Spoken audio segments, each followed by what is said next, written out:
ತ್ರೈಗುಣ್ಯವಜ್ಜಿದಮಜಂ ವಿಹುಮಾದ್ಯಮೀಶಂ ವಂದೇ ಭವಗ್ನಮರಾಸುರಸಿದ್ಧವಂದ್ಯಂ ಯೋ ವಿಪ್ರಲಂಬ ವಿಪರೀತಮಧಿಪ್ರಭೂತವಾದಾನ್ ನಿರಸ್ತಗತವಾನ್ ಭುವಿತತ್ವವಾದಂ ಸರ್ವೇಶ್ವರೋ ಹರಿತಿ ಪ್ರತಿಪಾದಯಂತಂ ಆನಂದತೀರ್ಥಮುನಿವರ್ಯಮಹಂ ನಮಾಮಿ. ಭವತಿ ಯದನುಭಾವಾದೇಡಮೋಕೋಪಿ ವಾಗ್ಮಿ ಜಡಮತಿರಪಿ ಜಂತುಃ ಜಾಯತೆ ಪ್ರಾಜ್ಞಮೌಲಿಃ ಸಕಲವಚನಚೇತೋ ದೇವತಾ ಭಾರತೀ ಸಾ ಮಮ ವಚಸಿ ನಿಧತ್ತಾಂ ಸನ್ನಿಧಿಂ ಮಾನಸೇ ಚ ಯೋऽन्तಃಪ್ರವಿಶ್ಯ ಮಮ ವಾಚಮಿಮಾಂ ಪ್ರಸುಪ್ತಾಂ ಸಂಜೀವಯತ್ಕಲಶಕ್ತಿಧರಸ್ವಧಾಮ್ನಾ ಅನ್ಯಾಂಶ್ಚ ಹಸ್ತಜನಶ್ರವಣತ್ವಗಾದೀನ್ ಪ್ರಾಣಾನ್ ನಮೋ ಭಗವತೆ ಪುರುಷಾಯ ತುಭ್ಯಂ. ಕಾಮಧೇನುಃ ಯಥಾ ಪೂರ್ವಂ ಸರ್ವಾಭೀಷ್ಟಫಲಪ್ರದಾ ತಥಾ ಖಲೋ ವಾದಿರಾಜ ಶ್ರೀಪಾದೋ ಭೀಷ್ಟದಃ ಮೂಕೋಪಿ ಯತ್ಪ್ರಸಾದೇನ ಮುಕುಂದಶಯನಾಯತೆ ರಾಜರಾಜಾಯತೆ ರಿಕ್ತಃ ರಾಘವೇಂದ್ರಂ ತಮಾಶಯೇ. ಆಪಾದಮೂಲಿಪರ್ಯಂತಂ ಗುರುಣಾಂ ಆಕೃತಿಸ್ಮರಿ ತೇನ ವಿಘ್ನಾಃ ಪ್ರಣಶ್ಯಂತೆ ಸಿದ್ಧ್ಯಂತಿ ಚ ಮನೋರಥಾಃ. ಚತುರ್ಥ ಸ್ಕಂದದಲ್ಲಿ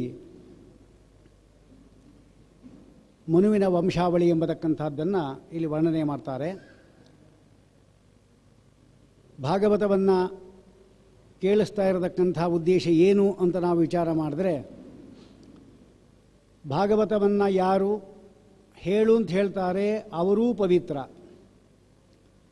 ಯಾರು ಶ್ರವಣ ಮಾಡ್ತಾರೆ ಅವರೂ ಪವಿತ್ರನೇ, ಯಾರು ಹೇಳ್ತಾರಲ್ಲ ಅವರು ಕೂಡ ಪವಿತ್ರ.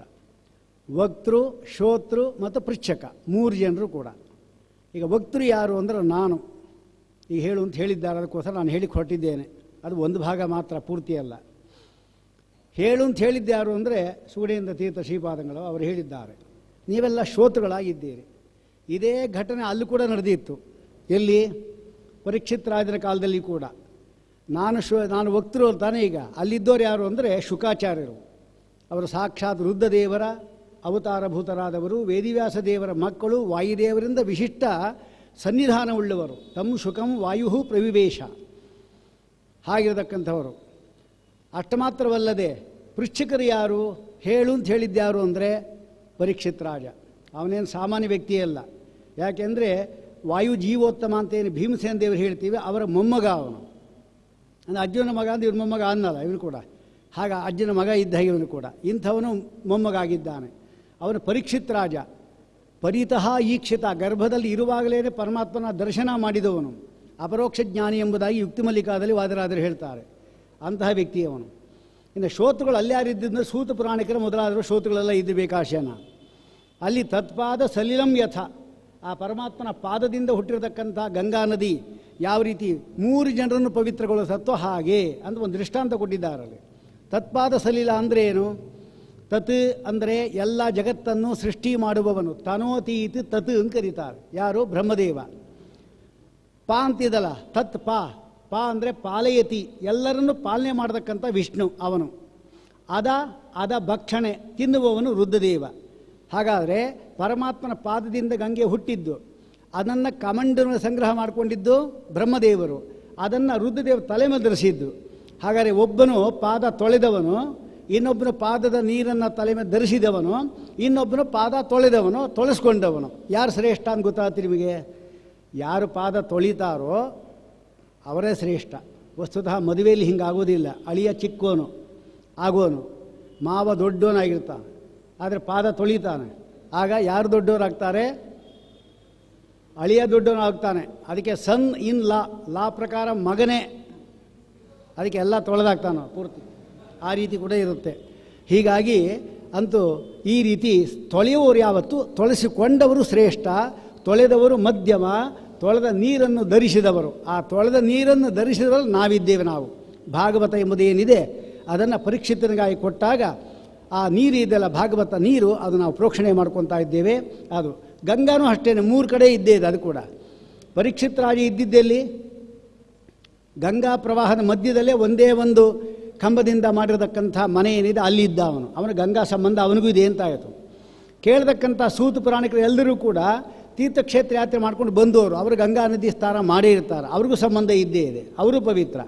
ಹೇಳುವವರು ಯಾರು? ಶುಕಾಚಾರ. ಅವರ ತಲೆ ಮೇಲೆ ಗಂಗೆ ಅಂಕು ಇದ್ದೇ ಇದ್ದಾರೆ, ಗಂಗಾಧರ ಅಂತ ಹೇಳಿದ ಮೇಲೆ ಮೂರು ರೀತಿಯಿಂದಲೂ ಕೂಡ ಈ ಗಂಗಾ ಸಂಬಂಧ ಎಂಬತಕ್ಕಂಥದ್ದು ಪೃಚ್ಛಕ, ಶ್ರೋತೃ, ಆಮೇಲೆ ವಕ್ತೃ, 3 ಜನ ಉದ್ಧಾರ ಮಾಡುವಂತೆ ಈ ಭಾಗವತ ಎಂಬುದು 3 ಜನ ಉದ್ಧಾರ ಮಾಡ್ತಾ ಇದೆ. ಆದ್ದರಿಂದ ಪರಮ ಪೂಜ್ಯರಾದ ಶ್ರೀಪಾದಂಗಳವರು ಈ ಚಾತುರ್ಮಾಸ್ಯ ಕಾಲದಲ್ಲಿ ಬೆಂಗಳೂರು ನಗರ ಏನಿದೆ ಅಲ್ಲಿ ಅವರು ಚಾತುರ್ಮಾಸ್ಯವನ್ನು ಮಾಡಲಿಕ್ಕೆ ಹೊರಟು, ಏಕಾದಶಿ ಪ್ರಯುಕ್ತವಾಗಿ ಏನೇನೋ ವಿಚಾರ ಮಾಡೋದು ಬೇಡ. ಯಾಕೆ ಏಕಾದಶಿ ದಿವಸದಲ್ಲಿ ಬಾಯಿ ಬಂದು ಏನು ಬಾಯಲ್ಲಿ ಹಾಕ್ಕೊಳ್ಳಿಕ್ಕಿಲ್ಲ, ಕಿವಿ ಮಾತ್ರ 2 ಎಚ್ಚರಿಕೆ ಇರಬೇಕು. ಯಾವತ್ತೂ ಕೂಡ ಯಾವಾಗಲೂ ಶ್ರವಣ ಮಾಡ್ತಿರಬೇಕೆಂಬ ಉದ್ದೇಶದಿಂದ ನಮ್ಮನ್ನು ಹೇಳಲಿಕ್ಕೆ ಹೇಳಿದ್ದಾರೆ, ನಿಮ್ಮನ್ನು ಕೇಳಲಿಕ್ಕೆ ಹೇಳಿದ್ದಾರೆ. ಅವರು ಹೇಳು ಅಂತ ಹೇಳ್ತಾ ಇದ್ದಾರೆ. ಆ ಭಾಗವತ ಪ್ರತಿಪಾದ್ಯನಾದ ಶ್ರೀಕೃಷ್ಣ ಪರಮಾತ್ಮ ಈ 3 ಜನರನ್ನು ಕೂಡ ಉದ್ಧಾರ ಮಾಡಲಿ ಎಂಬುದಾಗಿ ಹೇಳ್ತಾ ಈ ಚತುರ್ಥ ಸ್ಕಂದದ ಸಾರವನ್ನು ಹೇಳ್ತಾ ಇದ್ದೇನೆ. ಎಷ್ಟೋ ತನಕ ಹೇಳಿಲ್ಲ, 1 ಗಂಟೆನ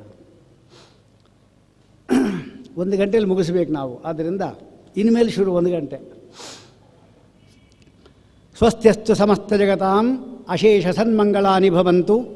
ಸಮ್ಯಕ್ ಶ್ಲೋಕೈಕ ಪಠನಶ್ರವಣೇನ ಕಲಿಕೃತ ಅಖಿಲಮಲಾಪನೋದನ ಪಟುದರೆ ಶ್ರೀಮದ್ಭಾಗವತೆ ಚತುರ್ಥ ಸ್ಕಂದೆ ಕಿಂಚಿತ್ ಕಥಾನುವಾದ. ಹಿಂದೆ ಬಂದಿರತಕ್ಕಂಥದ್ದೇನಿದೆ, ಮನುವಂಶವನ್ನು ಹೇಳಬೇಕು. ಮನುವಂಶ ನಿಜವಾಗಲೂ ಎಷ್ಟು ಪುಣ್ಯವಂತವಾದದ್ದು ಅಂತ ಹೇಳಿದರೆ, ಅವರ ವಂಶದಲ್ಲಿ ಎಷ್ಟು ಭಗವಂತನ ಮತ್ತು ಲಕ್ಷ್ಮೀದೇವಿಯ ಅವತಾರಗಳು ಆಗಿದೆ ಎಂಬುದನ್ನು ತಿಳ್ಕೋಬೇಕು ನಾವು. ಮೊದಲು ಮನುವಂಶ, ಅವರಲ್ಲಿ ಆಕೂತಿ, ದೇವಹೂತಿ, ಪ್ರಸೂತಿ. ದೇವಹೂತಿದು ಕರ್ದಮದೀತಾನ ಹಿಂದಿನ ಉಪನ್ಯಾಸಕರು ಹೇಳಿದ್ದಾರೆ. ಆಕೂತಿ, ದೇವಹೂತಿ, ಪ್ರಸೂತಿ, ಅವರಲ್ಲಿ 3 ಜನ. ಆಕೂತಿಯಲ್ಲಿ ಯಜ್ಞನಾಮಕ ಪರಮಾತ್ಮ ಅವತಾರ ಮಾಡಿದ್ದಾರೆ. ಇವೆಲ್ಲ ಕೇಳ್ತಾ ಇದ್ದೀವಿ ಉಪನ್ಯಾಸವನ್ನು. ಕಡೆಗೆ ಏನು ಹೇಳಬೇಕು, ಇದೊಂದು ಯಜ್ಞ ಅಂತ ತಿಳ್ಕೊಂಡ್ರೆ ಏನು ತುಪ್ಪ ಬೇಡ, ಅಗ್ನಿ ಬೇಡ, ಬ್ರಾಹ್ಮಣ ಬೇಡ, ದಕ್ಷಿಣೆ ಬೇಡ, ಏನು ಬೇಡ, ಒಳ್ಳೆ ಯಜ್ಞ ಆಗೋದು, ಸುಲಭವಾದ್ದು. ಯಾಕೆಂದರೆ ನಾನು ಇಷ್ಟೊತ್ತು ಏನು ಉಪನ್ಯಾಸ ಕೇಳಿದ್ದೇರಾದ್ರಿಂದ ಭಗವಂತ ಪ್ರೀತನಾಗಲಿ ಅಂತ ದೊಡ್ಡ ಯಜ್ಞ. ಈ ಸುಲಭದ ಯಜ್ಞ ಎಲ್ಲಿದೆ ಹೇಳಿ ನೋಡೋಣ. ಊಟವೂ ಕೂಡ ಅಗ್ನಿಹೋತ್ರ ಹೋಮ, ಅದು ಕೂಡ ಒಂದು ಯಜ್ಞ. ಅಂದರೆ ಇದೆಲ್ಲ ಯಜ್ಞಗಳು ಅಂತ ಕರೀತಾರೆ. ಈ ಯಜ್ಞ ಇವನೇ ಪರಮಾತ್ಮ. ಅದಕ್ಕೆ ಶ್ರೀಮದಾಚಾರ್ಯ ಇಲ್ಲಿ ಅರ್ಥ ಬರೀತಾರೆ, ಜ್ಞೋ ನಾಮ ಭಗವಾನ್ ವಿಷ್ಣು. ಜ್ಞೋ ಅಂದರೆ ಭಗವಂತ. ಯಾಕೆಂದರೆ ಜಾನಾತೀತಿ, ಎಲ್ಲರ ಸ್ವರೂಪ ಗೊತ್ತು ಅವನಿಗೆ, ಎಲ್ಲ ದೇವತೆಗಳ ಸ್ವರೂಪ ಗೊತ್ತು. ಜಾನಾತೀತಿ ಜ್ಞಃ ತಮ್ ಯಾತಿ ಇತಿ ಉದ್ದೇಶ. ಇದು ಅವನಿಗೆ ಸೇರಲಿ ಅಂದರೆ ಇದು ಯಜ್ಞ ಆಗಿಬಿಡುತ್ತೆ ಅಂತ ಹೇಳ್ತಾ ಇದ್ದ. ಅಂತ ಯಜ್ಞ ನಾಮಕ ಪರಮಾತ್ಮ. ದೇವಹೂತಿಯಲ್ಲಿ ಕಪಿಲರಾಮ ಪರಮಾತ್ಮ ಅವತಾರ ಮಾಡಿದ್ದಾನೆ. ಪ್ರಸೂತಿಯಲ್ಲಿ ಮೂರ್ತಿದೇವಿ ಮತ್ತು ಯಮಧರ್ಮರಾಯದಿಂದ ಹರಿ, ಕೃಷ್ಣ, ನಾರಾಯಣ. ಇನ್ನೊಂದು ನರನಾರಾಯಣ.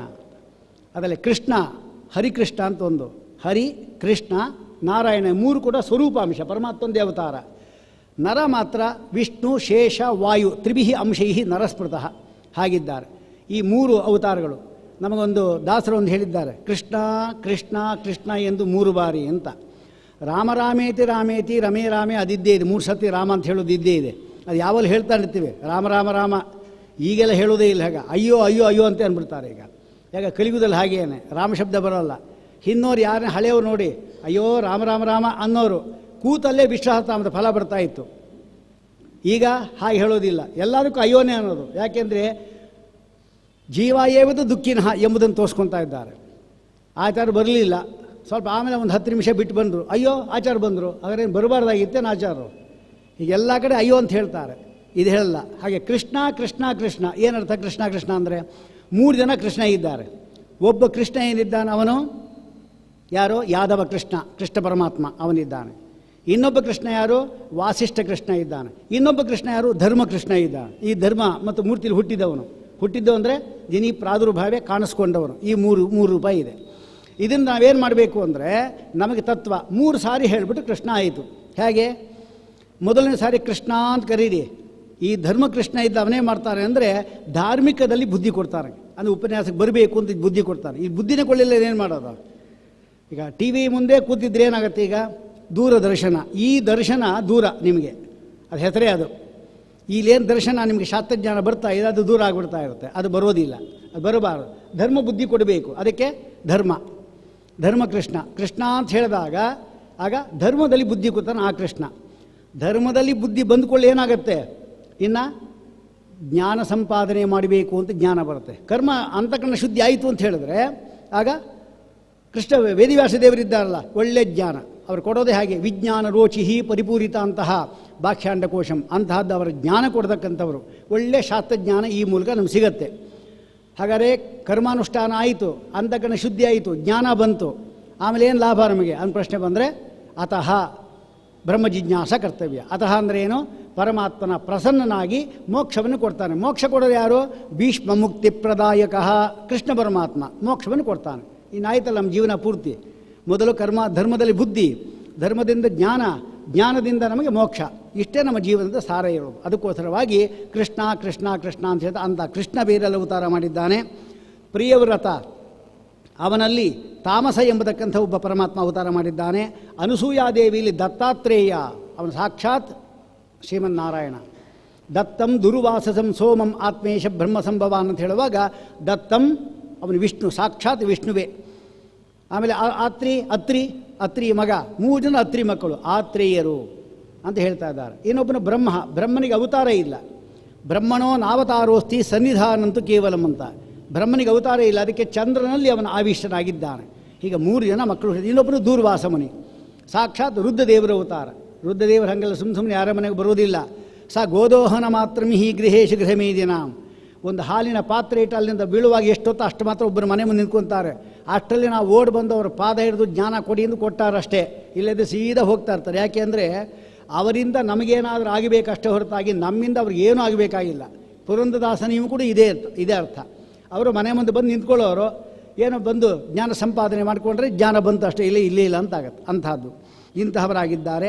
ಇನ್ನು ನಾಭಿರಾಜ ಅಂತ ಒಬ್ಬ ರಾಜ ಬರ್ತಾನೆ, ಅವನಲ್ಲಿ ಋಷಭನಾಮಕ ಪರಮಾತ್ಮ ಅವನ ಅವತಾರ ಮಾಡಿದ್ದಾನೆ. ಹೀಗೆ ಅನೇಕ ಪರಮಾತ್ಮನ ಅವತಾರಗಳು ಇದು ಆಗೋದರಿಂದ ಈ ವಂಶವನ್ನು ನಾವು ಕೇಳಬೇಕು ಅಂತ ಹೇಳ್ತಾ ಇದ್ದಾರೆ. ಇದರಲ್ಲಿ ಮುಖ್ಯವಾಗಿ ಬರತಕ್ಕಂಥದ್ದು ಅತ್ರಿ ಋಷಿ ಮತ್ತು ಅನಸೂಯಾದೇವಿದು ಕಥೆ ಬರ್ತಾ ಇದೆ. ಅತ್ರಿ ಅನಸೂಯ ಅಂತ ನಮಗೆ ಹೆಸರುಗಳಲ್ಲಿ ಅರ್ಥ ಇರೋದಿಲ್ಲ. ಕೆಲವರು ದೊಡ್ಡವರೆಲ್ಲ ಅವರ ಹೆಸರು ಇಟ್ಟಿದ್ದು ಸರಿಗಿರುತ್ತೆ, ದೊಡ್ಡವರಿಗೆ ಆ ಹೆಸರು ಇಟ್ಟಿದ್ದೆ ಸರಿ ಹೋಗಿರುತ್ತೆ. ಅದು ನಮಗೆಲ್ಲ ಯಾವುದೂ ಹೆಸರಿರಲ್ಲ. ನಮ್ಮಲ್ಲಿ ಹಾಗೆ ವಿಶಾಲಾಕ್ಷಿ ಅಂತ ಹೆಸರು, ಕಣ್ಣೇ ಕಾಣಿಸಲ್ಲ, ಇಡ್ದಪ್ಪ ಸೋಡಾ ಗ್ಲಾಸ್ ಹಾಕ್ಕೋಬೇಕು. ವಿಶಾಲಾಕ್ಷಮ್ಮ ಅಂತ ಹೆಸರು, ಹೇಗಿರ್ಬೇಕು ಕಣ್ಣು?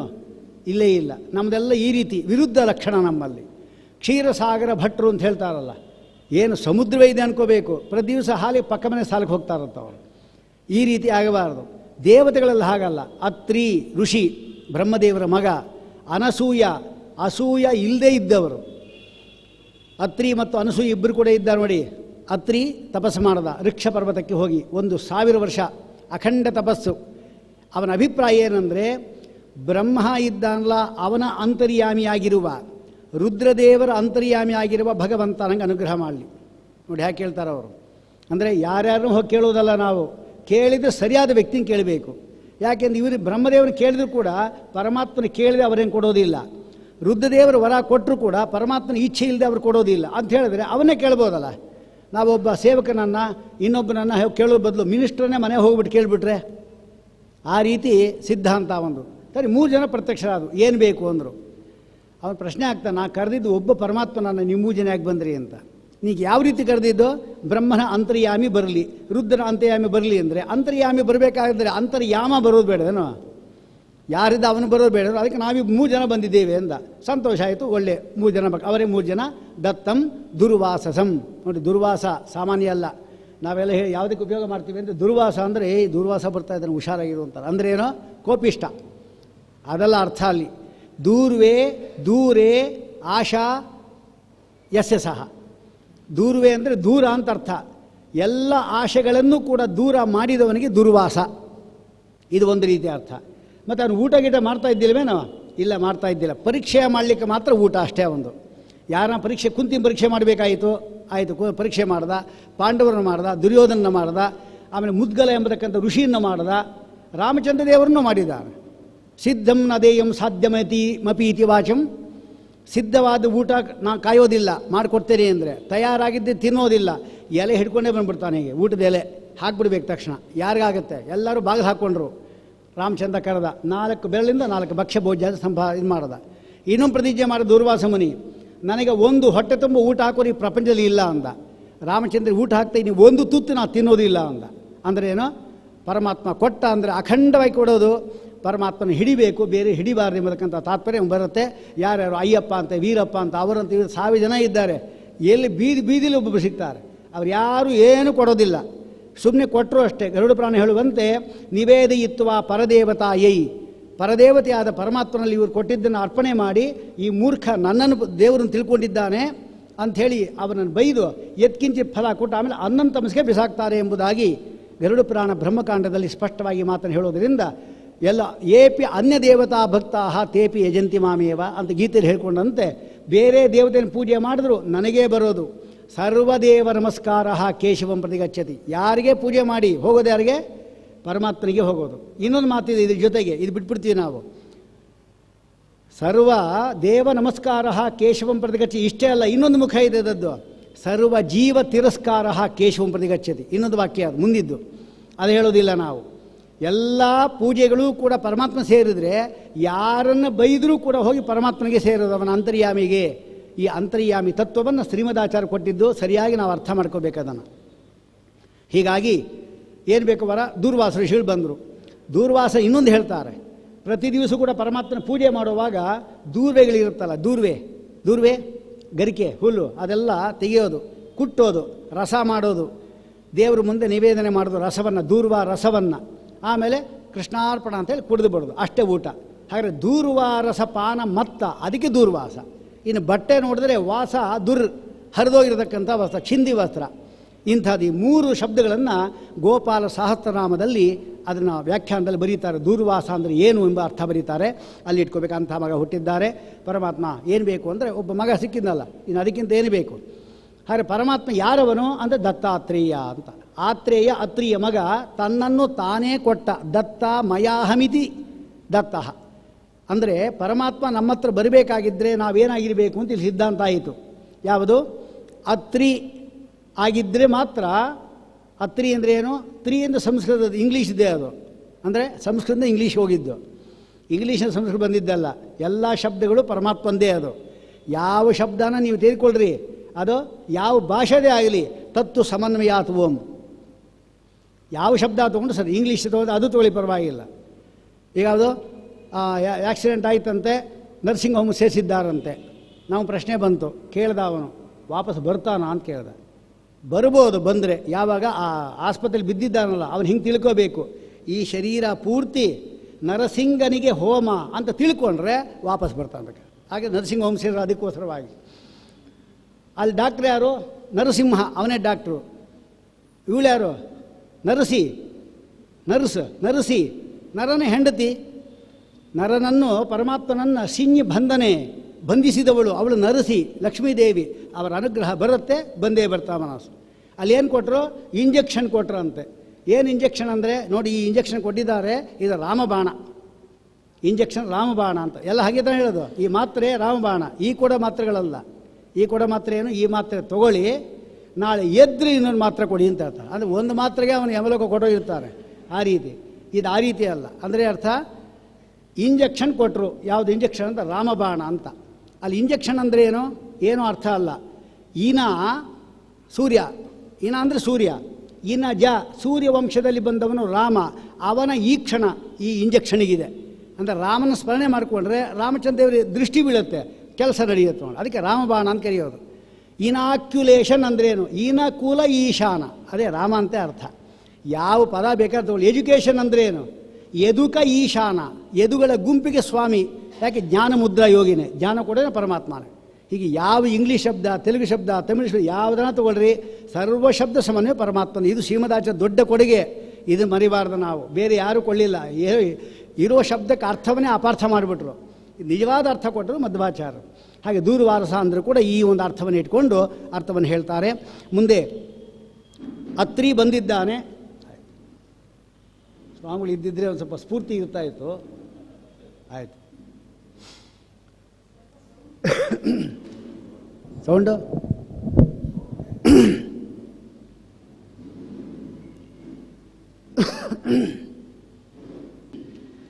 ಅಂತೂ ನಾವು ದತ್ತಾತ್ರೇಯ ಇದ್ದಾನಲ್ಲ, ಅವನು ತನ್ನನ್ನೇ ಕೊಟ್ಟಿದ್ದಾನೆ ಪರಮಾತ್ಮನಿಗೆ. ಪರಮಾತ್ಮನ ಕೊಟ್ಟರೆ ಯಾರು ಕೊಟ್ಟಿದ್ದು? ಅತ್ರಿ ಋಷಿ ಇದ್ದಾನಲ್ಲ ಅವನಿಗೆ. ಹಾಗೆ ದತ್ತಾತ್ರೇಯ ಅವರ ಮಗನಾಗಿ ಬರಲಿಕ್ಕೆ ಅವನು ಮಾಡಿದ ಕೆಲಸ ಏನು? ಅತ್ರಿ ಆಗಿದ್ದೇ ಕೆಲಸ. ಅತ್ರಿ ಅಂದರೆ ತ್ರಿ ಇಲ್ಲದೆ ಇದ್ದವರು ಅಂತ ಅರ್ಥ. ತ್ರಿ ಇರಬಾರ್ದು, ಅವರು ಅತ್ರಿ. ತ್ರಿ ಇಲ್ಲದೆ ಇದ್ದವರು ಯಾರು? ನಾವೆಲ್ಲ ತ್ರಿ ಇರೋರೆ. ಯಾವುದದು? ತ್ರಿವಿಧಂ ನರಕಸ್ಯೇದಂ ದ್ವಾರಂ ನಾಶನಮಾತ್ಮನಃ ಕಾಮಃ ಕ್ರೋಧಃ ಲೋಭಃ. ಈ 3 ಇಲ್ಲ ಅಂದರೆ ಅತ್ರಿಗಳು ನಾವು ಅತ್ರಿಗಳಾಗಿದ್ದರೆ ಮಾತ್ರ ತ್ರಿಮೂರ್ತಿಗಳು ಬರ್ತಾರೆ, ಇಲ್ಲದ ಬರೋದಿಲ್ಲ. ನಾವು ಅತ್ರಿ ಆಗಿದ್ದರೆ ಕಾಮಕ್ರೋಧ ಲೋಭ ಇಲ್ಲ ಅಂದರೆ ಬ್ರಹ್ಮ ವಿಷ್ಣು ಮಹೇಶ್ವರ ನಮ್ಮ ಮುಂದೆ ಬರ್ತಾರೆ. ವರ ಏನು ಬೇಕು ಹೇಳು ಅಂತ ಹೇಳ್ತಾರೆ. ನಾವು ತ್ರಿ ಆಗಿಲ್ಲ, ನಮ್ಮ ಹತ್ರ ಬರೋದೇ ಇಲ್ಲ ಅವರು.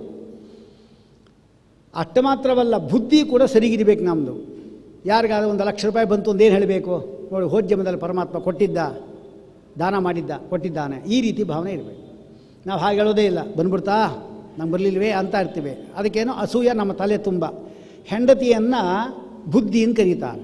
ಬುದ್ಧಿಂತು ಪ್ರಮದಾಂ ವಿದ್ಯಾತ್ ಎಂಬುದಾಗಿ ಪುರಂಜನ ಉಪಾಖ್ಯಾನದಲ್ಲಿ ಬುದ್ಧಿ ಅಂತ ಕರೀತಾರೆ. ಅದನ್ನು ಬುದ್ಧಿ ಅಂದರೆ ಹೆಂಡತಿ. ಯಾಕೆ ಅವಳು ಹೇಳ್ದಂಗೆ ನಾವು ಕೇಳೋದು, ಹೆಂಡತಿ ಹೇಳ್ದಂಗೆ ಕೇಳೋದು. ಅದಕ್ಕೋಸ್ಕರವಾಗಿ ಬುದ್ಧಿ ಅಂತ ಹೆಂಡತಿ ಕರೀತಾರೆ. ಬುದ್ಧಿ ಏನಾಗಿರಬೇಕು? ಅನಸೂಯ, ಅಂದರೆ ಅಸೂಯ ಉಳ್ಳದ್ದಾಗಿರಬಾರದು.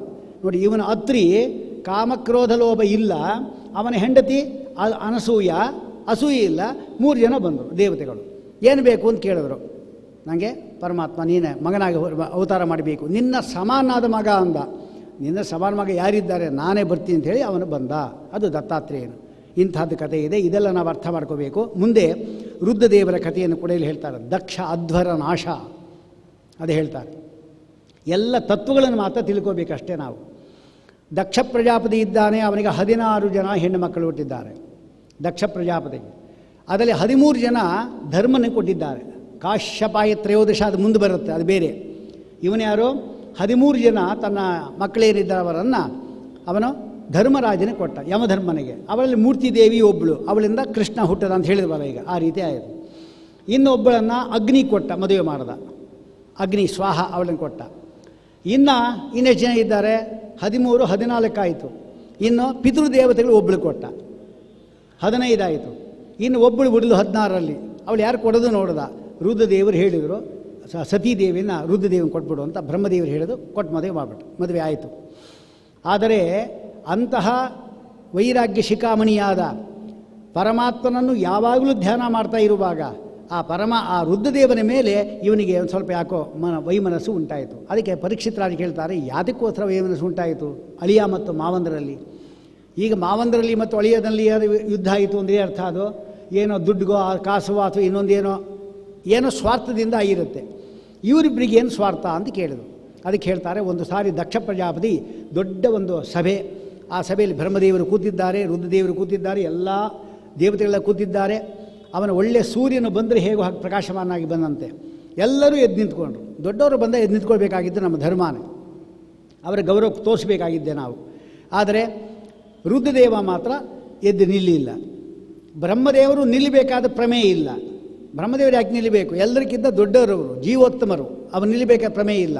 ಆದರೆ ಇವನಿಗೆ ರುದ್ರದೇವನಿಗೆ ಒಂದು ಸಂಬಂಧ ಇದೆ. ತನ್ನ ಮಗಳನ್ನು ಕೊಟ್ಟು ಮದುವೆ ಮಾಡಿದ್ದರಿಂದ ರುದ್ರದೇವರ ಅತ್ತೆ ಇದ್ದಾಳೆ, ಅವಳು ತಾಯಿ ಅಂತಾಯಿತು. ತಾಯಿ ಗಂಡ ಏನಾಯಿತು? ಗುರುವಾಯಿತು. ಗುರು ಬಂದಾಗ ಶಿಷ್ಯ ಎದ್ದು ನಿಂತ್ಕೋಬೇಕಾಗಿತ್ತಲ್ಲ ಅಂತ ಅವನ ಪ್ರಶ್ನೆ. ಆದರೆ ಈ ಮಧ್ಯದಲ್ಲಿ ಹೊಟ್ಟೆಯಲ್ಲಿ ಪೂರ್ತಿ ಅಹಂಕಾರ ತುಂಬಿಟ್ಕೊಂಡಿದ್ದಾನೆ, ಕುದೀತಾ ಇದ್ದಾನೆ ಅವನು. ರುದ್ರದೇವರಿಗೆ ನಮಗೇನು ಅನಿಸುತ್ತೆ? ಅವನು ಬಂದಾಗ ಎದ್ದು ನಿಂತ್ಕೊಂಡು ನಮಸ್ಕಾರ ಮಾವ ಅಂದಿದ್ದು ಏನು ಗಂಟು ಹೋಗ್ತಾ ಇತ್ತು ಅಂತ ನಮ್ಗೆ ಅನ್ಸಲ್ವೇನೋ? ಆದರೆ ನಮಸ್ಕಾರ ಮಾಡೋದು ಅನೇಕ ವಿಧ ಇದೆ. ಮಾನಸಿಕವಾಗಿಯೇ ಮಾಡಬಹುದು.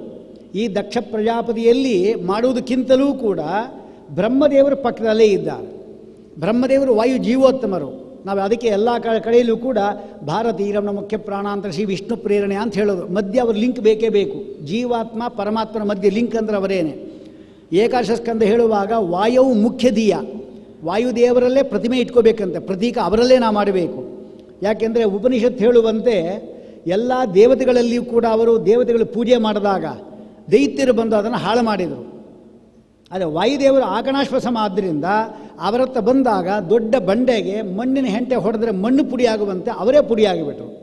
ಆದ್ದರಿಂದ ಪೂಜೆ ನಿರಂತರವಾಗಿ ನಡೀತು ನಿರಂತರವಾಗಿ. ಅದಕ್ಕೆ ವಾಯುದೇವರಲ್ಲಿ ಮಾಡಬೇಕು ಅಂತ ಗೊತ್ತಿದೆ ಇವರಿಗೆ. ಯಾರಿಗೆ? ರುದ್ರದೇವರಿಗೆ. ಬ್ರಹ್ಮದೇವರ ಅಧಿಷ್ಠಾನ ಉತ್ತಮ ಅಧಿಷ್ಠಾನ. ಉತ್ತಮ ಅಧಿಷ್ಠಾನದಲ್ಲಿ ಪೂಜೆ ಮಾಡ್ತಾ ಇರುವಾಗ ನೀಚ ಅಧಿಷ್ಠಾನ ಪೂಜೆ ಮಾಡಬೇಕು ಅಂತ ಪ್ರಮೇಯ ಇಲ್ಲ.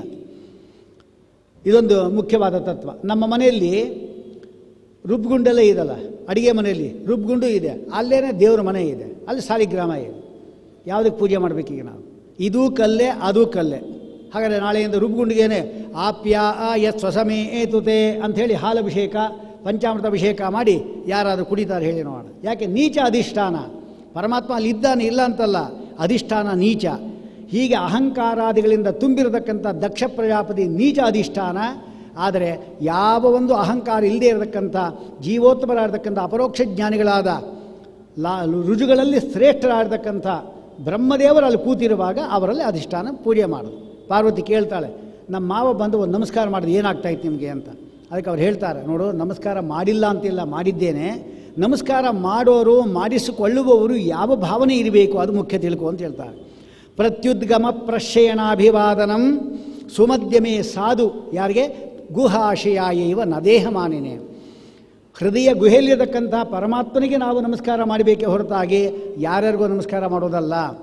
ಈಗ ನಾವು ಸ್ಕಂದ ಷಷ್ಠಿ ಅಂತ ಮಾಡ್ತೀವಿ, ಮಾರ್ಗಶಿರ ಮಾಸದಲ್ಲಿ 6ನೇ ದಿವಸ ಷಷ್ಠಿ, ಎಲ್ಲ ಸಣ್ಣ ಸಣ್ಣ ಊಟಗಳೆಲ್ಲ ಕರೆದು ಅವರಿಗೆಲ್ಲ ವಡೆ ಹಾರ ಎಲ್ಲ ಹಾಕಿ, ವಡೆ ಅಂದರೆ ಇಷ್ಟ ಇಲ್ವ ಅವರಿಗೆ, ಹಾರ ಹಾಕಿ ಊಟ ಎಲ್ಲ ಹಾಕಿ ದಕ್ಷಿಣ ಕೊಟ್ಟ ಖುಷಿ ಅವರಿಗೆ. ಅವರೇನದು ಮಂತ್ರಾಕ್ಷರ ಹಾಕ್ಬಿಟ್ಟು ನಮಸ್ಕಾರ ಮಾಡಿದರು. ಈ ನಮಸ್ಕಾರ ಮಾಡೋನ ಭಾವನೆ ಏನಿರಬೇಕು? ಇವನಲ್ಲಿ ದೊಡ್ಡ ವ್ಯಕ್ತಿ, 60-70 ವರ್ಷ ಆಗಿದೆ ಇವನಿಗೆ, ಇವನು ಇನ್ನು 8 ವರ್ಷ 9 ವರ್ಷ ಹುಡುಗ, ನಮಸ್ಕಾರ ಮಾಡ್ದ. ಈ ನಮಸ್ಕಾರ ಮಾಡಿಸ್ಕೊಳ್ಳುವ ಹುಡುಗನಿಗೆ ಏನು ಬುದ್ಧಿ ಇಲ್ಲೇ ಇಲ್ಲ, ಏನೋ ಮಾಡ್ತಾ ಇದ್ದಾರೆ ಪಾಪ, ಅವನಿಗೇನು ಚಿಕ್ಕ ಹುಡುಗ ಏನು ಗೊತ್ತಿಲ್ಲ ಅವನಿಗೆ. ಇವನಿಗೇನು ಭಾವನೆ ಇರಬೇಕು? ಈ ಒಟುವಿನಲ್ಲಿ, ಈ ನಮ್ಮನೆಗೆ ಬಂದಿದ್ದಾನೆ, ಈ ಒಟುವಿನಲ್ಲಿ ಯಾರೋ ಸ್ಕಂದ ದೇವ ಇದ್ದಾನೆ, ಅವನಲ್ಲಿ ಭಾರತೀ ರಮಣ ಇದ್ದಾನೆ, ಅವನಲ್ಲಿ ಇರತಕ್ಕಂಥ ಜಯಾಪತಿ ಸಂಕರ್ಷಣ, ಆ ಪರಮಾತ್ಮ ನಮಸ್ಕಾರ ಅಂತ ಹೇಳೋದು. ಹಾಗೆ ಗುಹಾಶಯ ಏವನ ದೇಹಮಾನೇನೆ, ಯಾವತ್ತೂ ಅಷ್ಟೇ. ಅಹಂ ಮನುಹು ಅಭವಂ ಸೂರ್ಯಶ್ಚ ಅಂತ ಹೇಳುವಾಗ ಅಲ್ಲಿ ಅಂತರ್ಯಾಮಿಯಾಗಿ ತಗೋಬೇಕು. ಶಾಸ್ತ್ರದೃಷ್ಟಿಯ ತೂಪದೇಶೋ ವಾಮದೇವವತಿ ಎಂಬಲ್ಲಿ ಅದನ್ನು ತೀರ್ಮಾನ ಮಾಡಿದ್ದಾರೆ. ಅಂದರೆ ಅಂತರ್ಯಾಮಿ, ಯಾರಿಗೆ ನೀವು ನಮಸ್ಕಾರ ಮಾಡಿರಿ, ಅಂತರ್ಯಾಮಿಗೆ ಮಾಡಬೇಕು. ನೀವು ಮಾಡಲೇದು ಅಲ್ಲಿಗೆ ಹೋಗೋದು, ಅದಕ್ಕೋಸ್ಕರ ನೀವೇ ಮಾಡಿಬಿಟ್ರೆ ತೊಂದರೆ ಇರೋದಿಲ್ಲ. ಆದರೆ ಅದನ್ನು ಹೇಳಿಬಿಡಬಾರ್ದು. ಇಲ್ಲಿ ಸ್ವಾಮಿಗಳು ಕೂತಿದ್ದಾರೆ, ಗುಹಾಶಯಾಯವರದೇ ನಮಸ್ಕಾರ ಮಾಡ್ಬೋದು, ಇದು ಗೌರವನ ಅವರಿಗೆ. ಮನಸ್ಸನ್ನು ಅನ್ಕೋಬೇಕಷ್ಟ, ಅವ್ರು ಬಾಯಿ ಮುಂದೆ ಹೇಳಬಾರ್ದು, ನಿಮಗೆಲ್ಲ ನಮಸ್ಕಾರ ಇದು ನಿಮ್ಮ ಅಂತರ್ಯಾಮಿಗೆ ಅಂತ ಅವ್ರಿಗೆ ಹೊಡೆದಾಗಿ ಅವರಿಗೆ ಆ ರೀತಿ ಹೇಳಬಾರ್ದು. ಮತ್ತು ಇನ್ನೇನು, ಮನಸ್ಸಿನಲ್ಲಿ ಸ್ವಾಮಿ ನಿಮ್ಮ ಅಂತರ್ಯಾಮಿಯಾದ ಪರಮಾತ್ಮನಿಗೆ ಈ ನಮಸ್ಕಾರ ಸೇರಲಿ ಅಂತ ಹೇಳಬೇಕು. ಈಗ ಅವನಿಗೆ ನಮಸ್ಕಾರ ಮಾಡ್ತೀರಿ ಪೀಠಕ್ಕೆ, ಏನರ್ಥ? ಭಾಗವತ ಪ್ರತಿಪಾದ್ಯನಾದ ಪರಮಾತ್ಮ ಏನಿದ್ದಾನೆ ಅವನು ಇವರ ಅಂತರ್ಯಾಮಿಯಾಗಿದ್ದು ಇಷ್ಟು ಹೇಳಿಸಿದ್ದಾನೆ. ಆ ಅಂತರ್ಯಾಮಿ ನಮಸ್ಕಾರ ಅಂದರೆ ಪೂರ್ಣ ಫಲ ನಿಮಗೆ. ಅಂತರ್ಯಾಮಿ ಬಿಟ್ಟರೆ ಎಲ್ಲ ಹೋಯಿತು. ಅದಕ್ಕೋಸ್ಕರ ಅವನನ್ನು ಬಿಡಲೇಬಾರ್ದು. ಅವನು ಬಿಡಲಿಕ್ಕೆ ಸಾಧ್ಯ ಇದೆ, ಅವನನ್ನು ಸಾಧ್ಯ ಇಲ್ಲ. ಅದಕ್ಕೆ ಬೇರೆ ದೇವತೆಗಳು ಪೂಜೆ ಮಾಡಿದಾಗ ಉಚ್ಚಿಷ್ಟ ಗಣಪತಿ ಅಂತಿದ್ದಾರೆ, ಪೂಜೆ ಮಾಡ್ದ ಅಂದರೆ ನಾನೇ ಶ್ರೇಷ್ಠ ಅಂತ ಹೇಳ್ಕೊಂತ ಹೇಳ್ತಾರೆ. ಜ್ಯೇಷ್ಠ ಲಕ್ಷ್ಮೀ ಪೂಜೆ ಅಂತ ಮಾಡ್ತಾರೆ. ಜ್ಯೇಷ್ಠ ಅಲಕ್ಷ್ಮಿ ಅವಳು, ಜ್ಯೇಷ್ಠ ಲಕ್ಷ್ಮಿ ಅಲ್ಲ. ಅವಳು ಪೂಜೆ ಮಾಡೋದು ತಂಗ್ಳಾನ್ನ ತಿನ್ನಬೇಕು ನಾವು. ನಮ್ಮ ಶಾಸ್ತ್ರದಲ್ಲಿ ಎಲ್ಲಾದರೂ ತಂಗ್ಳಾನ್ನ ತಿನ್ನೋದಿಲ್ಲ, ಖಂಡಿತ ಇಲ್ಲ. ಯಾಕೆಂದರೆ ತಂಗ್ಳಾನ್ನ ತಿನ್ನೋ ಕರ್ಮ ಏನಂಥದ್ದೇನು ಅಲ್ಲ. ಜ್ಯೇಷ್ಠಾಚಸ ಲಕ್ಷ್ಮೀಶ್ಯ, ಯಾರು ಜ್ಯೇಷ್ಠಳು ಲಕ್ಷ್ಮೀದೇವಿಯೂ ಆಗಿದ್ದಾಳೋ ಅವಳು ಜ್ಯೇಷ್ಠ ಲಕ್ಷ್ಮಿ ಅಂತ ಲಕ್ಷ್ಮೀದೇವಿ, ಅವಳನ್ನು ಪೂಜೆ ಮಾಡ್ಬೋದು ಬೇಕಾದ್ರೆ, ಆದರೆ ಇವಳನ್ನು ಪೂಜೆ ಮಾಡೋದಿಲ್ಲ. ಮಹಾಲಕ್ಷ್ಮಿ ಪೂಜೆ ಮಾಡುವಾಗಲೂ ಕೂಡ ಶ್ರೀ ವರ, ಶ್ರೀ ಲಕ್ಷ್ಮೀದೇವಿ ವರ ಗಂಡ, ಅವನಿಗೆ ಸಹಿತವಾಗಿ ಪೂಜೆ ಮಾಡಬೇಕು. ಒಬ್ಬೊಬ್ಬರೇ ಪೂಜೆ ನಮ್ಮಲ್ಲಿ ಇಲ್ಲ. ಅದಕ್ಕೆ ಶಾಸ್ತ್ರ ಹೇಳುತ್ತೆ, ವಿಷ್ಣುನ ಸಹಿತ ಅಧ್ಯಾತ ಸಾಪಿತುಷ್ಟಿಂ ಪರಾಮರ್ಜೇತ್. ವಿಷ್ಣುವಿನಿಂದ ಸಹಿತವಾಗಿ ಪೂಜೆ ಮಾಡಿದ್ರೆ ಇಬ್ಬರು ಸಂತೋಷ ಪಡ್ತಾರೆ. ಅದಕ್ಕೆ ವಾದರಾಜ ಯುಕ್ತಿ ಕೊಡ್ತಾರೆ, ಯಾರಾದರೂ ಪತಿವ್ರತ ಸ್ತ್ರೀ ಹತ್ರ ಹೋಗಿಬಿಟ್ಟು ನನಗೆ ನೀನು ಮಾತ್ರ ಸಾಕು, ನಿನ್ನ ಗಂಡ ಬೇಡ ಅಂತ ಹೇಳಿ ಏನು ಹೇಳ್ತಾರೆ ನೋಡಿ ಅಂತಾರೆ. ರಾವಣ ಮಾಡಿದ್ದ ಹಾಗೆ, ಸೀತಾ ನೀ ಒಬ್ಬಳೇ ಸಾಕು, ರಾಮ ಬೇಡ ಅಂದ. ಅದಕ್ಕೆ ರಾಮಚಂದ್ರ ಬಂದು ಅವನ ಕೊಂದಾಗ್ದ, ಸೀತಾದೇವಿ ಉಗ್ರ ಆಗಿಬಿಟ್ಲು. ಈ ಅಂತರ್ಯಾಮಿ ವೀಕ್ಷೆ ತಗೋಬೇಕು.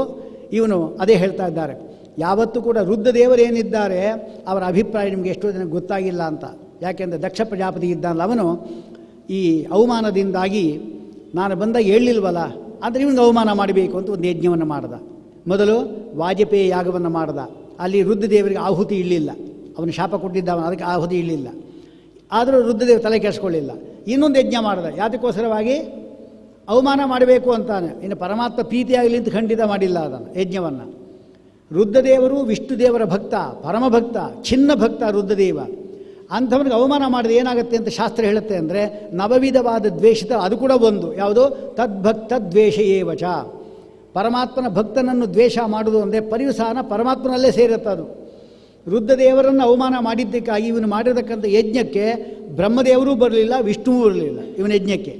ಉಪಲಭ್ಯ ಪುರೈವೇತದ್ ಭಗವಾನ್ ಅಬ್ಜ ಸಂಭವ ನ ತಮಧ್ವರಂ ಈಯತು, ಅಧ್ವರಕ್ಕೆ ಬರಲಿಲ್ಲ ಅಂತ ಹೇಳ್ತಾ ಇದ್ದಾರೆ. ಆದರೆ ಅವರು ಬರಲಿಲ್ಲ. ಯಾಕೆಂದರೆ ಪರಮಾತ್ಮನ ಭಕ್ತನ ದ್ವೇಷ ಮಾಡಿ ಅವರು ಬರೋದೇ ಇಲ್ಲ, ಅವರಿಬ್ಬರು ಬರಲೇ ಇಲ್ಲ. ಇವನು ಯಜ್ಞ ಮಾಡ್ದ. ಸತೀದೇವಿ ಹೋಗಬೇಕು ಅಂತ ಆಲೋಚನೆ ಮಾಡಲು ಗಂಡನ ಕೇಳ್ತಾಳೆ, ನೋಡು ವಸ್ತುತಃ ಬಂಧುಗಳ ಮನೆಗೆ ಹೋಗುವಾಗ, ಗುರುಗಳ ಮನೆಗೆ ಹೋಗುವಾಗ ಅವರೇನು ಹೇಳಬೇಕು ಅಂತೇನಿಲ್ಲ, ಆದರೆ ಅವರು ನಮ್ಮ ಮೇಲೆ ಪ್ರೀತಿ ವಿಶ್ವಾಸ ಇರಬೇಕಲ್ಲ. ನನಗೆ ಪ್ರೀತಿ, ನಾನು ಕಂಡ್ರೆ ಅವನು ಉರಿತಾ ಇದ್ದಾನೆ, ನೀ ಹೋದರೆ ನಿಂಗೆ ಒಳ್ಳೆಯದಾಗಲು ಹೋಗಬೇಡ. ಅವಳು ಹೋಗಬೇಕೋ ಬಿಡಬೇಕೋ ಹಂಗೆ ಓಡಾಡಿ ಕಡೆಗೆ ಹೊರಟೇ ಬಿಟ್ಲು. ಇದನ್ನು ಅರ್ಥ ಮಾಡ್ಕೋಬೇಕು. ಗಂಡನ ಆದೇಶವನ್ನು ಬಿಟ್ಟು ಅವರೇನಾದರೂ ಹೆಂಡತಿಯಾದವಳು ಬೇರೆ ಕೆಲಸ ಮಾಡಲಿಕ್ಕೆ ಹೋದ್ಲು ಅಂದರೆ ಇದರಿಂದ ದೊಡ್ಡ ಅನರ್ಥ ಉಂಟಾಗುತ್ತೆ. ಎಂಥ ಅನರ್ಥ ಅದು? ದೇಹವನ್ನೇ ತ್ಯಾಗ ಮಾಡಬೇಕಂತ ಅನರ್ಥ ಉಂಟಾಗುತ್ತೆ. ಅದಕ್ಕೆ ಯಾವತ್ತೂ ಕೂಡ ಪತಿಯ ಮಾತನ್ನು ಮೀರದೆ ಹೋಗಬಾರದು ಎಂಬ ತಾತ್ಪರ್ಯ ಬರುತ್ತೆ ನಮಗೆ ಇದರಿಂದ. ಇವಳು ಹೋದ್ಲು, ಅವಳು ಎಷ್ಟೋ ಗಣಗಳೆಲ್ಲ ಬಂದವು. ಅಲ್ಲೇನು ಇದಕ್ಕೆ ಕರೀಲೇ ಇಲ್ಲ ಯಾರು ಕೂಡ ಇವನನ್ನು. ತಂಗಿಯರು ಅವರೆಲ್ಲ ಅಕ್ಕಂದೆಲ್ಲ ಕರೆದ್ರು, ಅವಳು ಇಷ್ಟ ಆಗಲಿಲ್ಲ ಅವಳಿಗೆ. ದಕ್ಷ ಸುಮ್ಮನೆ ಗುರು ಅಂತ ನೋಡ್ದ, ಹಾಗೆ ಕೂತ್ಕೊಂಡ. ವಿಷ್ಣವೇ ಸ್ವಾಹ ವಿಷ್ಣುವೇ ಇದನ್ನ ಮಮ, ಲಕ್ಷ್ಮೀ ಸ್ವಾಹ ಲಕ್ಷ್ಮಿಯ ಇದನ್ನ ಮಮ ಎಲ್ಲ ಆಯಿತು. ಗರುಡಾಯ ಸ್ವಾಹ, ಆಮೇಲೆ ಶೇಷಾಯಿ ಸ್ವಾಹ. ಅದಾದ ಕೂಡಲೇ ಎಲ್ಲಿ ಹೋಯಿತು? ಇಂದ್ರಾಯ ಸ್ವಾಹ ಅಂತ ಅಲ್ಲಿಗೆ ಹೊರಟೋಯ್ತು. ತಕ್ಷಣ ಅವಳಿಗೆ ಕೇಳಿ ಅರುದ್ರ ಭಾಗಂ ತಂ ಯಜ್ಞಂ, ರುದ್ರನಿಗೆ ಯಾಕೆ ಭಾಗ ಇಟ್ಟಿಲ್ಲ ಅಂತ ಪಾರ್ವತಿ ಕೇಳಿದ್ಳು, ಸತೀದೇವಿ ಕೇಳಿದ್ಳು. ಅವನೊಬ್ಬ ಅಪಮಂಗಳ, ಸ್ಮಶಾನದಲ್ಲಿ ವಾಸ, ಕಪಾಲಮಾಲಿ, ಅವನ ವೇಷ ನೋಡಿದ್ರೆ ಸಾಕು. ಅದೇನೋ ಬ್ರಹ್ಮದೇವ ಹೇಳಿದ ಅಂತ ಮದುವೆ ಮಾಡಿಕೊಟ್ಟೆ ಅಷ್ಟೇ, ನಿನ್ನ ಖಂಡಿತ ನಾ ಮದುವೆ ಮಾಡೋ ಇಷ್ಟ ಇದ್ದಿಲ್ಲ ಅಂತ ಹೇಳಿಬಿಟ್ಟ. ಪ್ರೇತ ವಾಸೇಶು, ಭೂತಗಳ ವಾಸ, ಸ್ಮಶಾನದಲ್ಲಿರಕ್ಕಂಥ ಬೂದಿ ಹಚ್ಕೊತಾನವನು. ಈಗಲೂ ಹಾಗೇನೆ ಕಾಶಿಲಿ ನೋಡಿ. ಕಾಶಿಲಿ ಹೇಗೆ ಅಂದರೆ ರಾತ್ರಿ 8 ಗಂಟೆವರೆಗೂ ಶವಗಳು ಬರ್ತಾನೆ ಇರುತ್ತೆ, ಸುಡ್ತಾನೆ ಇರ್ತಾರೆ. ಮೊದಲು ನೀರಲ್ಲಿ ಬಿಸಾಕ್ಬಿಡ್ತಾ ಇದ್ದರು, ಅರ್ಧ ಸುಟ್ಟಿನ ಮೇಲೆ. ಈಗಿಲ್ಲ, ಭದ್ರ ಮಾಡಿದ್ದಾರೆ. ಈಗ ಪೂರ್ತಿ ಸುಡಬೇಕದು, ಹಾಗೆ ಮಾಡಿದ್ದಾರೆ. ಆ ಹರಿಶ್ಚಂದ್ರ ಘಾಟ ಸುಮಾರು 1 ದಿವಸಕ್ಕೆ ಯಾರ್ಯಾರು ಸಾಯ್ತಾರೋ ಅಲ್ಲಿಗೆ ಬರೋದು. ಹಾಗೆ ಕಡೆಗೆ ಏನಾಯಿತು, 8 ಗಂಟೆ 8:15 ಅಷ್ಟು ಅದು ಕ್ಲೋಸ್ ಆಗುತ್ತೆ. ಇವತ್ತು ಶವ ಸುಟ್ಟಿದ್ದಾಯಿತು ಅಂತ ಆಗುತ್ತೆ. ಆ ಕಡೇ ಶವ ಇರುತ್ತಲ್ಲ, ಅದು ಸುಟ್ಟು ಬೂದಿ ಆದಮೇಲೆ ಆ ಬೂದಿನ ತೊಗೊಂಡೋಗಿ ಆ ಶಿವನಿಗೆ ಹಿಂಗೆ ಹಚ್ಚಿದ ಮೇಲೆ ಬಾಗಿಲು ಹಾಕೋದು. ಈಗಲೂ ಕೂಡ ಅದೇ ನಿಯಮ.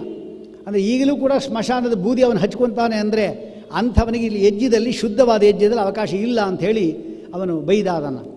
ಆಗ ಅವಳು ಹೇಳ್ತಾಳೆ, ಸತ್ವಂ ವಿಶುದ್ಧಂ ವಸುದೇವ ಶಬ್ದಿತಂ.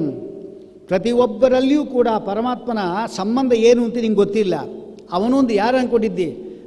ನೀನು ಹೇಳಿದಂತೆ ಅವನು ಅಪಮಂಗಳ ಆಗಿದ್ದರೆ ಎಷ್ಟು ಜನ ಅವನನ್ನು ಪೂಜೆ ಮಾಡೋದು? ಸನಕಾದಿಗಳೆಲ್ಲೂ ಅವನ ಪಾದ ಪೂಜೆ ಮಾಡಲ್ವ? ಎಲ್ಲ ಪೂಜೆ ಮಾಡ್ತಾ ಇದ್ದಾರೆ, ನೀನು ಮಾತ್ರ ಪೂಜೆ ಮಾಡ್ತಾ ಇಲ್ಲ ಅಷ್ಟೇ. ಇನ್ನು ಪರಮಾತ್ಮನಿಗೆ ಅವನಿಗೆ ಸಂಬಂಧ ಏನು? ತ್ವಂ ಅಶಿವೋಸಿ ಅನಂತರ್ಧೀಯಾಂ. ನೀನು ಯಾರಿಗೆ ಪರಮಾತ್ಮ ಮತ್ತು ರುದ್ರದೇವರ ಸಂಬಂಧ ತಿಳ್ಕೊಂಡಿಲ್ಲ ಅಂಥವರಿಗೆ ಅನಂತರ್ಧಿ, ಅದಕ್ಕೆ ಬುದ್ಧಿ ಇಲ್ಲದೆ ಇದ್ದವರು ಅವರು ಮಾತ್ರ ನೀನು, ಅವರು ಬೇರೆ ಬೇರೆ ಅಷ್ಟೇ ಹೊರತಾಗಿ ಅವನ ಭಕ್ತ, ಇವನು ಭಕ್ತ ವತ್ಸಲ. ಅವರಿಬ್ಬರ ಸಂಬಂಧ ತುಪ್ಪ, ಹಾಲಿನಲ್ಲಿ ತುಪ್ಪ ಇರುವಂತೆ ಕಾಣಿಸೋದಿಲ್ಲ. ಹಾಲಿದೆ, ತುಪ್ಪ ಕಾಣಿಸೋದಿಲ್ಲ. ಘೃತಮಿವ ಪಯಸಿ ನಿಗೂಢಂ ಭೂತೆ ಭೂತೆ ವಸತಿ ವಿಜ್ಞಾನಂ ಇದ್ದಾಗೆ. ಅದು ಕೂಡ ಪಯಸ್ಯುಪಹಿತಂ ಘೃತಂ ಸ್ವಯಮಿವ ಶ್ರಿಯೋ ವಲ್ಲಭಂ ವಿಭಿದ್ಯ ಲಘುಬುದ್ಧೆಯ ಸ್ವಪರ ಪಕ್ಷಲಕ್ಷಾಯಿತಂ ಪಠಂತಿ ಲುಠಂತಿ ಅಂತ ಅಲ್ಲಿ ಹೇಳ್ತಾರೆ. ಇಂತಹ ಒಂದು ರುದ್ರದೇವರ ಸಂಬಂಧವನ್ನು ಹೇಳಿದ ಮೇಲೆ ಅವರು ಹೇಳಿಲ್ಲು, ನಾನು ದಾಕ್ಷಾಯಿಣಿ ಅಂತ ಹೆಸರಿತ್ತು, ಇನ್ಮೇಲೆ ಈ ಹೆಸರು ಇಟ್ಕೊಳ್ಳೋದಿಲ್ಲ. ಯಾಕೆ? ರುದ್ರದೇವನ ಅಕಸ್ಮಾತ್ ನನ್ನ ದಾಕ್ಷಾಯಿಣಿ ಬಾಂಗ್ ಕರೆದಾಗ ತುಂಬ ದುಃಖ ಆಗುತ್ತೆ ಅವರಿಗೆ. ಆ ದಕ್ಷ ಸ್ಮರಣೆ ಬಂದ್ಬಿಟ್ಟು ಅದಕ್ಕೆ ಇನ್ಮೇಲೆ ನಿನ್ನಿಂದ ಈ ತಯಾರಾದ ಈ ಶರೀರ ಇಟ್ಕೊಳ್ಳೋದಿಲ್ಲ ಅಂಥೇಳಿ ಯೋಗಾಗ್ನಿಂದ ಸುಟ್ಕೊಂಡ್ರು. ನಾರದರ ಮೂಲಕ ಶಿವನಿಗೆ ಗೊತ್ತಾಯಿತು. ತಕ್ಷಣ ಮಾತ್ರ ಕೂದಲು ಕಿತ್ತು ನೆಲಗೆ ಹೊಡೆದ. ಭಯಂಕರವಾದ 1000 ತೋಳುಗಳುಳ್ಳಂಥ ಆಕಾಶವನ್ನು ವ್ಯಾಪಿಸ್ಕೊಂಡು ಒಬ್ಬ ವ್ಯಕ್ತಿ ಬಂದ. ವೀರಭದ್ರ ಅವನಿಗೆ ಹೆಸರು. ಅವನಿಗೆ ಹೇಳಿ ಏನು ಮಾಡಬೇಕು ಅಂತ, ದಕ್ಷಾಧ್ವರ ನಾಶಯ, ದಕ್ಷಾಧ್ವರ ಕ್ಷಯದ ನಾಶಯ ವಿಶ್ವನಾಥಂ. ತಕ್ಷಣ ಬಂದ. ಅಲ್ಲಿ ಬಂದರೆ ಭೂಮಿ ನಡುಗ್ತಾ ಇತ್ತಂತೆ. ಪ್ರಾಚೀನ ಬರಿಹಿ ರಾಜ ಇರುವಾಗ ಕಳ್ಳರು ಬರೋದು ಹೇಗೆ ಸಾಧ್ಯ, ಕುದುರೆಗಳು ಬರೋದು ಹೇಗೆ ಸಾಧ್ಯ ಅಂತ ವಿಚಾರ ಮಾಡ್ತಾರೆ. ಇವನು ಬಂದು ಎಲ್ಲರನ್ನೂ ಕೂಡ ಅಲ್ಲಿ ಗಣಗಳೆಲ್ಲ ಬಂದು ಯಜ್ಞಗಳೆಲ್ಲ ಹಾಳು ಮಾಡಾಕ್ಬಿಟ್ಟು. ದಕ್ಷ ಪ್ರಜಾಪತಿ ಇದ್ನಲ್ಲ, ಅವನನ್ನು ಹಿಡಿದ ಇವನು, ಅವನ ಮೇಲೆ ಕೂತ್ಕೊಂಡ, ಕತ್ತರಿಸಬೇಕು ಅಂತ ಹೋಗ್ತಾ ಇದ್ದಾನೆ. ಆಗೇನಿತ್ತು, ರುದ್ರದೇವರಿಗೆ ದ್ವೇಷ ಇತ್ತು ಒಳಗಡೆ. ನನ್ನ ಹೆಂಡತಿ ಇಲ್ಲದಂತೆ ಮಾಡಿದ ಅಲ್ವಾ, ಇವನು ಮುಗಿಸ್ತೇನೆ ಅಂತ ಇದಿತ್ತು. ಅವನು ಎಷ್ಟು ಕತ್ತರಿಸಿದ್ರು ಕೂಡ ಕತ್ತರಿಸ್ಲಿಕ್ಕೆ ಆಗ್ತಾಯಿಲ್ಲ ದಕ್ಷ ಪ್ರಜಾಪತಿಯನ್ನು. ಯಾಕೆಂದರೆ ಮಂತ್ರಗಳೆಲ್ಲವನ್ನು ಹೇಳಿ ಅವರಲ್ಲಿ ಆವಾಹನೆ ಮಾಡಿದ್ರು. ಅದಕ್ಕೆ ಶಾಂತಿರಸ್ತು, ಪುಷ್ಟಿರಸ್ತು, ತುಷ್ಟಿರಸ್ತು, ಆಯುಷ್ಯಮತ್ತು ಇದೆಲ್ಲ ಪುಣ್ಯವಾಚನೆ ಮಾಡಲ್ವಾ? ಇದೆಲ್ಲ ಯಾತಕ್ಕೆ ಅಂದರೆ ಯಜಮಾನ ಭದ್ರ ಇರಬೇಕು ಯಜ್ಞ ಆಗೋ ತನಕ. ಮಧ್ಯದಲ್ಲಿ ಹೊಟ್ಟೋದ್ರೆ ಏನು ಮಾಡೋದು? ಅದಕ್ಕೆ ಶಾಂತಿರಸ್ತು, ಪುಷ್ಟಿರಸ್ತು, ಆಯುಷ್ಯಮತ್ತು, ಆರೋಗ್ಯಮತ್ತು, ಸ್ವಸ್ಥ್ಯಸ್ತು, ಶಿವಂ ಕರ್ಮಾಸ್ತು, ಕರ್ಮ ಸಮೃದ್ಧಿರಸ್ತು ಎಲ್ಲ ಹೇಳೋದು ಯಾತಕ್ಕೆ? ಅದೆಲ್ಲ ಹೇಳಿದ್ರಿಂದ ಇವನು ಭದ್ರ ಕೂತಿರ್ತಾನೆ. ಹಾಗೆ ಮಾಡಿದ್ರೆ ಅವರು ಋಷಿಗಳು ಭದ್ರ ಕೂತಿದ್ದೆ, ಏನು ಮಾಡೋ ಅಲ್ಲಾಡ್ತಾ ಇಲ್ಲ. ಹೊಟ್ಟೆಲ್ಲಿ ದ್ವೇಷ ಇದೆ, ಕೊಲ್ಲಬೇಕು ಅಂತ ರುದ್ರದೇವನಿಗೆ, ಅಂದರೆ ವೀರಭದ್ರನಿಗೆ. ಮೂಲ ರೂಪ ಕೂಡ ಬಂತು, ಅದೂ ಹೊಡೀತು, ಏನಾಗಲಿಲ್ಲ. ಕಡೆಗೆ ಆಲೋಚನೆ ಮಾಡಿದ್ರೆ ದ್ವೇಷ ಮಾಡಿದ್ರೆ ಕೊಲ್ಲಿಕ್ಕಾಗೋದಿಲ್ಲ ಅಂದ. ಈ ನಾನು ಮಾಡತಕ್ಕಂಥ ಯಜ್ಞದಲ್ಲಿ ಇವನು ಬಲಿಪಶು, ನಾರಾಯಣ ದೇವತೆಯಿಂದ ಒಂದೇ ಸಾರಿ ತಲೆ ಕತ್ತರಿಸಿದವು. ತೆಗೆದ ದಕ್ಷಿಣಾಗ್ನಿ ಹೋಮ ಮಾಡಾಕ್ಬಿಡ, ತಲೆ ಇಲ್ಲ. ಯಾರು ರುದ್ರದೇವರನ್ನು ಅವಮಾನ ಮಾಡ್ತಾರೋ ಅಂಥವರಿಗೆ ಏನೋ ತಲೆ ಹೋಗತ್ತೆ. ರುದ್ರದೇವರ ಅವತಾರ ಮಾಡಿದೋ ಯಾರಿಗೆ ಅವಮಾನ ಮಾಡ್ತಾವ್ರಿಗೆ ತಲೆ ಹೊಟ್ಟೋಗುತ್ತೆ ನೋಡಿ. ರುದ್ರದೇವ ಚಿನ್ನ ಭಕ್ತ, ಅವಮಾನ ಮಾಡಬಾರ್ದು. ಎಷ್ಟೋ ಜನ ಇದ್ದಾರೆ, ಕೆಲವರು ಲಿಂಗಾಯಿತರು, ರುದ್ರದೇವನೇ ಶ್ರೇಷ್ಠ ಅಂತ ಅವರಂತಾರೆ. ಇನ್ನೊಂದು ಮತ ಇದೆ, ವಿಶಿಷ್ಟಾದ್ವೈತ ಮತ ಇದೆ. ಅವರು ವಿಷ್ಣುವನ್ನು ಬಿಟ್ಟರೆ, ಅದು ಕೃಷ್ಣನ ಬಿಟ್ಟರೆ ಯಾರನ್ನು ಪೂಜೆ ಮಾಡೋದಿಲ್ಲ. ಶಿವ ಗಿವ ಯಾವನು ಪೂಜೆ ಮಾಡೋದಿಲ್ಲ. ಶಿವ ಯಾಕೆ? ಒಂದು ತಮಿಳಲ್ಲಿ ಒಂದು ಗಾದೆ ಇದೆ, ವೇದಾಂತ ದೇಶಿಗರದು, ಯಾನೈ ತುರತ್ತಿ ಬಂದಾಲುಂ ಶಿವಾಲಯಂ ಪುಗಾದೆ. ಆನೆ ಅಟ್ಟಿಸ್ಕೊಂಡ್ಬರ್ತಾ ಇದ್ದು ಶಿವಾಲಯಕ್ಕೆ ಹೋಗಬೇಡ, ಅಲ್ಲೇ ಸಾಯ್ಬೇಕಾರೆ ಆನೆ ಕೈಲಿ ಅಂತ ಹೇಳ್ತಾರೆ. ಅಂಥ ಶಿವನ ದ್ವೇಷಿಗಳು. ಆದರೆ ಅವರ ಅತೀವೃಷ್ಟಿ ಅಂದರೆ ಪೂಜೆನೇ ಬೇಡ ಅಂತಾರೆ ಅವರು ಅನಾವೃಷ್ಟಿ ಇದ್ದ ಹಾಗೆ. ಯಾರು ಬೇರೆಯವರು ಪರಮಾತ್ಮ ಬಿಟ್ಟು ಯಾರು ಬೇಡ ಅಂತ ಹೇಳ್ತಾರೆ. ಇಬ್ಬರಿಗೂ ಗಂಗಾ ನದಿ ಸ್ನಾನ ಇಲ್ಲ, ಇವರಿಬ್ಬರು ಗಂಗಾ ನದಿ ಸ್ನಾನ ಇಲ್ಲ. ರಾಮಾನುಜ ಮಧ್ವರು ಏನು ಮಾಡ್ತಾರೆ, ಯಾತಕ್ಕೋಸ್ಕರ ಸ್ನಾನ ಮಾಡೋದಿಲ್ಲ ಗಂಗಾ ನದಿಲಿ ಅಂದರೆ ಅವ್ರು ಹೇಳ್ತಾರೆ, ವಿಷ್ಣುವಿಂದೇನೋ ಹುಟ್ಟಿದ ಹೌದು, ಆ ರುದ್ರದೇವರ ತಲೆ ಮೇಲೆ ಇದಲ್ಲ, ನಾವು ಮಾಡಲ್ಲ ಅಂತಾರೆ. ಅದೇ ಸ್ನಾನ ಇಲ್ಲ ಅವರಿಗೆ. ಲಿಂಗಾಯತರು ಹೇಳ್ತಾರೆ, ನಮ್ಮ ರುದ್ರದೇವನ ತಲೆ ಮೇಲೆ ಇದ್ದರೂ ಕೂಡ ವಿಷ್ಣುವಿನ ಪಾದದಿಂದ ಹುಟ್ಟಿದ್ದು, ನಾವು ಮಾಡಲ್ಲ ಅಂತಾರೆ. ಮಧ್ವಾಚಾರ್ಯರು ಹೇಳ್ತಾರೆ, ವಿಷ್ಣುವಿನ ಪಾದದಿಂದ ಹುಟ್ಟಿ ಶಿವನಂತಹ ಚಿನ್ನ ಭಕ್ತನ ತಲೆ ಮೇಲೆ ಇದ್ದಿದ್ದಕ್ಕೆ ಸ್ನಾನ ಮಾಡಿ ನಾನು 48 ದಿವಸ ಮಾಡ್ತೀನಿ ನೋಡಿ ಅಂತ ಮಧ್ವಾಚಾರ್ಯರಲ್ಲಿ ಮಾಡೋದಕ್ಕೆ. ಎಲ್ಲಿ? ಅದಕ್ಕೋಸ್ಕರವಾಗಿ ರುದ್ರದೇವನ ಬಿಟ್ಟ ಅಂದರೆ ಮಣ್ಣು ತಿನ್ನಬೇಕು. ಇಬ್ಬರು ನೋಡು ಮಣ್ಣು ತಿಂದರು, ಒಬ್ಬನ ಗಣಪತಿ, ಒಬ್ಬನು ದಕ್ಷ ಪ್ರಜಾಪತಿ, ಇನ್ನೊಬ್ಬನು ರಾಮಾನುಜ ಮತದವರು. 3 ಜನ ರುದ್ರದೇವರು ಅವಮಾನ ಮಾಡಿ ಇದು ಮಾಡಿಕೊಂಡ್ರು. ಗಣಪತಿ ಏನು ಮಾಡ್ದ ಅಂದರೆ ರುದ್ರ ಒಳಗಡೆ ಬೀಳಲಿಲ್ಲ, ತಲೆ ಹೋಯ್ತು, ಅವನು ಅವಮಾನ ಆಯಿತು, ತಲೆ ಹೋಯಿತು. ಸ್ಕಾಂತ ಪುರಾಣ ಹಾಗೆ ಹೇಳೋದು, ಅದು ಆಂತರ್ಯ ಏನೇ ಇರಲಿ ಹೇಳೋ, ತಲೆ ಅಂಕು ಹೋಯ್ತಾ ಒಂದು. ಇನ್ನು ದಕ್ಷ ಪ್ರಜಾ ತಲೆ ಹೋಯ್ತು. ಈಗ ಅದು ಮೇಕೆ ತಲೆ ಬೇರೆ ಬರ್ತೀಗ, ಈಗ ಮೇಕೆ ತಲೆ. ಯಾಕೆ? ನಾನು ಶ್ರೇಷ್ಠ, ನಾನು ಬಂದಾಗ ಹೇಳಿಲ್ಲ, ನಾನು ಅಂತ ಇದ್ದ. ಅದಕ್ಕೆ ಮೇಕೆ ಏನಿರುತ್ತೆ, ಮೇ ಮೇ ಅನ್ನತ್ತದು. ಈ ಗಿಡ ನಂದು, ಈ ಸೊಪ್ಪು ನಂದು, ನೀವ್ಯಾರು ಬರಬಾರ್ದು ಅನ್ನತ್ತೆ. ಇವನು ಮೇಕೆ. ಮೇಕೆ ಅಂದರೆ ಸಂಸ್ಕೃತದ್ದದು, ಕನ್ನಡದ್ದಲ್ಲ. ಮೇ ಇತಿ ಕಾಯಂತಿ, ಕೈ ಶಬ್ದೆ. ಅದಕ್ಕೋಸ್ಕರ ಮೇಕೆ ಅಂದರೆ ಕನ್ನಡ ಬದಿದೆ ಅಷ್ಟೇ. ಅದಕ್ಕೆ ಹೆಸರೇನು? ಮೇಷ. ಮೇ ಇತಿ ಈಶಾ ಇಚ್ಛ ಯಸ್ಯ ಸಹ ಮೇಷ. ನಂದು ಅಂತ ಹೇಳ್ತಕ್ಕಂಥದ್ದು. ನಾವೆಲ್ಲರೂ ಕೂಡ ನಾನು ನನ್ನದು ಅಂತ ಇರೋಷ್ಟು ಕಾಲ ನಮ್ಮ ಜೀವನ ಉದ್ಧಾರ ಆಗೋದಿಲ್ಲ. ಅಂಗಡಿಯಿಂದ ಸೌತೆಕಾಯಿ ತೊಗೊಂಡ್ಬರ್ತೀರಿ, ನೀವು ಸೌತೆಕಾಯಿ ತಂದು ಹೆಚ್ಚಿಬಿಡ್ತೀರಾ? ನಾಳೆ ಹೆಚ್ಚಬೇಕಲ್ಲ. ಇಷ್ಟು ದಿವಸ ಸೌತೆಕಾಯಿ ಗಲಾಟೆ ಇದ್ದಿಲ್ಲ, ಈ ನಾಳೆ ಶುರು ಆಯ್ತೇನ ತರೋದು ಹೆಚ್ಚಿಬಿಡೋದೇನು ನಾವು? ಇಲ್ಲ. ಯಾಕೆ? ಏನು ಮಾಡ್ತೀರಿ? ಮೊದಲು ತೊಳಿತೇವೆ, ಆದಿ ಅಂತ್ಯ ವಿಷ ತೆಗಿತೀವಿ, ಉಜ್ಜಿ ತೆಗೆದಾಕ್ತೇವೆ, ಆಮೇಲೆ ಮಾಡೋದು. ಇದು ಒಂದು ಸೌತೆಕಾಯಿ. ಯಾಕೆ? ತ್ರ್ಯಂಬಕಂ ಯಜಾಮಹೇ ಸುಗಂಧಿಂ ಪುಷ್ಟಿವರ್ಧನಂ ಉರುವಾರುಕ ಸೌತೆಕಾಯಿ. ಅದೇನಾಗಿದೆ? ಆದಿಯಲ್ಲಿ ಅಂತ್ಯದಲ್ಲಿ ವಿಷ ಇದೆ, ಉಜ್ಜಬೇಕು. ಆದಿಯಲ್ಲಿ ಯಾವುದು? ಅಹಂಕಾರ, ನಾನೇ. ದೇಹ ಪೂರ್ತಿ ಮಮಕಾರ, ನನ್ನದು, ನನ್ನ ಹೆಂಡತಿ, ನನ್ನ ಮಕ್ಕಳು. ಎಷ್ಟೋ ರಾಯರ ಆರಾಧನೆ ಬಂತು ಅಂತ ಅವರ ವಂಶದವರೆಲ್ಲ ಕೂಡಿಸ್ಬಿಡ್ತಾರೆ ಊಟಕ್ಕೆ. ಬೇರೆಯವ್ರಿಗೆ ಅನ್ನ ಇಲ್ಲ, ಸಾರೆಲ್ಲ ಹುಳಿ ಇಲ್ಲ, ಇವರು ಮಾತ್ರ ಅವ್ರಿಗೆ ಬಡಿಸ್ತಾ ಇರ್ತಾರೆ. ಇದು ಮಮಕಾರ. ನಮ್ಮವರು ಅದಕ್ಕೆ, ಅವ್ರಿಗೆ ನಮ್ಮವರಲ್ಲ. ನೋಡಿ ಈ ಭಾವನೆ. ಇದು 2 ವಿಷಗಳು. ಇದು ತೆಗೆಯುವಷ್ಟು ಕಾಲವೂ ಕೂಡ ನಮಗೆ ಪರಮಾತ್ಮನಿಗೆ ಈ ದೇಹ ಅರ್ಪಿತ ಆಗೋದಿಲ್ಲ. ಅದಕ್ಕೋಸ್ಕರವಾಗಿ ಅಹಂಕಾರ ಮಮಕಾರ ಎಂಬ 2 ವಿಷ ತೆಗಿಬೇಕು, ಆಗ ಪರಮಾತ್ಮನ ಅನುಗ್ರಹ ಬರುತ್ತೆ. ಇವನು ಅಹಂಕಾರಿ, ಮೇ ನಾನು ಬಂದ ಹೇಳಿಲ್ಲ ಅಂದ, ತಲೆ ಹೋಯ್ತವನು. ಇನ್ನು ರಾಮಾನುಜರು ರುದ್ರ ಬೇಡ ಅಂದ್ರೆ ಅವರು ಅದಕ್ಕೆ 3 ನಾಮ ಗಟ್ಟಿ ಬಂದ್ಬಿಡ್ತು ಅವರಿಗೆ. ಎದ್ದು ಕಾಣೋದೇನು ಹೇಳಿರೋಣ? 3 ನಾಮನೇ. ತಲೆ ಹೋದಾಗೆ ತಾನೆ ಎದು ಇಷ್ಟಿದ್ದ ಬಲಿತಾರೆ. ನ್ಯಾಯಬಾರ ನೋಡಿದ ವೈಖಾನಸ ಆಗಮದಲ್ಲಿ ಇಲ್ಲಿಂದ ಶುರು ಮಾಡಬೇಕು ಅವರು ಬಳಿಲಿಕ್ಕೆ. ಎದ್ದು ನೋಡಿದ ಕೂಡಲೇ ನಾವೇ ಕಾಣಿಸೋದು ನಿಮಗೆ. ಅಂದರೆ ರುದ್ರದೇವರನ್ನು ಅವಮಾನ ಮಾಡಿದ್ದಕ್ಕಾಗಿ ಭಾರಿ 3 ನಾಮ ಭದ್ರ ಬಂತು ಅಂತ ಆಯಿತು. ಇಲ್ಲಾರು 3 ನಾಮದವರು ಇಲ್ವಲ್ಲ, ಇದ್ದರೂ ಪರವಾಗಿಲ್ಲ, ಏನು ತೊಂದರೆ ಇಲ್ಲ. ಇರೋ ವಿಷಯ ನಾನು ನಂದಲ್ಲ ಹೇಳ್ತಾ ಇರೋದು, ಶಾಸ್ತ್ರ ಹೇಳ್ತಾ ಇದ್ದೇನೆ ಅಷ್ಟೆ. ಇದೆಲ್ಲ ಕಾರಣಗಳಿಂದ ದಕ್ಷ ಪ್ರಜಾಪತಿ ಇದ್ದ ತಲೆ ಕಳ್ಕೊಂಡ. ತಲೆ ಹೋದ ಕೂಡಲೇ ಅವನಿಗೆ ಯಜ್ಞ ಅಪೂರ್ಣ ಆಗೋಯ್ತು. ಈಗ ಬ್ರಹ್ಮಾದಿ ದೇವತೆ ಹೋಗಿ ಕೇಳಿದರು. ಆಗ ರುದ್ರದೇವರು ಸ್ತೋತ್ರ ಮಾಡ್ತಾರೆ, ಮಿಶ್ರ ಸ್ತುತಿ ಅಂತ ಮಾಡ್ತಾರೆ ಶ್ರೀಮದಾಚಾರ್ಯರನ್ನು. ಯಾಕೆಂದರೆ ಯಾವುದಾದ್ರೂ ಒಂದು ಗುಣ ನಿಮ್ಮಲ್ಲಿದ್ದಾಗ ಅದು ನಿಮ್ಗೆ ಅನ್ವಯ ಆಗಬಹುದು. ಬೇಕಾದ್ರೆ ನೀವು 4 ಜನ ಮಕ್ಕಳನ್ನ ಸೃಷ್ಟಿ ಮಾಡಿದ್ದೀರಿ ಅಂತ ಹೇಳಿದರೆ ನಿಮ್ದಾಗ್ಬೋದು, 4 ಜನ ಮಕ್ಕಳು ಸೃಷ್ಟಿ ಮಾಡಿದರೆ. ಅದು ಬಿಟ್ಬಿಟ್ಟು ನೀವು ಈ ಜಗತ್ತನ್ನು ನೀವೇ ಸೃಷ್ಟಿ ಮಾಡಿದ್ದೀರಿ ಅಂತ ಹೇಳಿ ಸುಳ್ಳದು. ಆಗ ಎಲ್ಲಿ ಹೋಗುತ್ತದೋ? ಅಂತರ್ಯಾಮಿಗೆ ಹೋಗುತ್ತದು. ನಿಮ್ಮಲ್ಲಿರುವ ವಿಶೇಷಣ ಹೇಳಿದ್ರೆ ನಿಮ್ಮದು, ನಿಮ್ಮಲ್ಲಿ ಇಲ್ಲದೆ ಇರಕ ವಿಶೇಷಣ ಹೇಳಿದರೆ ನಿಮ್ಮ ಅಂತರ್ಯಾಮಿಯಾದ ಪರಮಾತ್ಮನಿಗೆ ಎಂಬುದಾಗಿ ಮಿಶ್ರಸ್ತುತಿ ಎಂಬುದಾಗಿ ಶ್ರೀಮದಾಚಾರ್ಯರಲ್ಲಿ ಹೇಳ್ತಾರೆ. ಹಾಗೆ ಎಲ್ಲ ಕಡೆ ಮಿಶ್ರಸ್ತುತಿ ಇರುತ್ತೆ.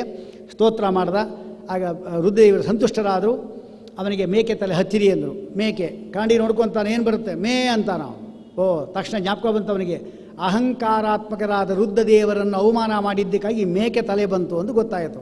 ನಮಗೆ ಪಾಠ ಬಂತು, ಯಾರನ್ನೂ ಕೂಡ ಅಹಂಕಾರದಿಂದ ಅಗೌರವ ಮಾಡಬಾರ್ದು, ಅವರವರ ಸಾಧನೆ ಅವ್ರು ಮಾಡ್ಕೊಂಡು ಹೋಗ್ತಾ ಇರ್ತಾರೆ ಅಂಥೇಳಿ ತಿಳ್ಕೋಬೇಕು ಅಂತ ಅರ್ಥ ಬಂತು.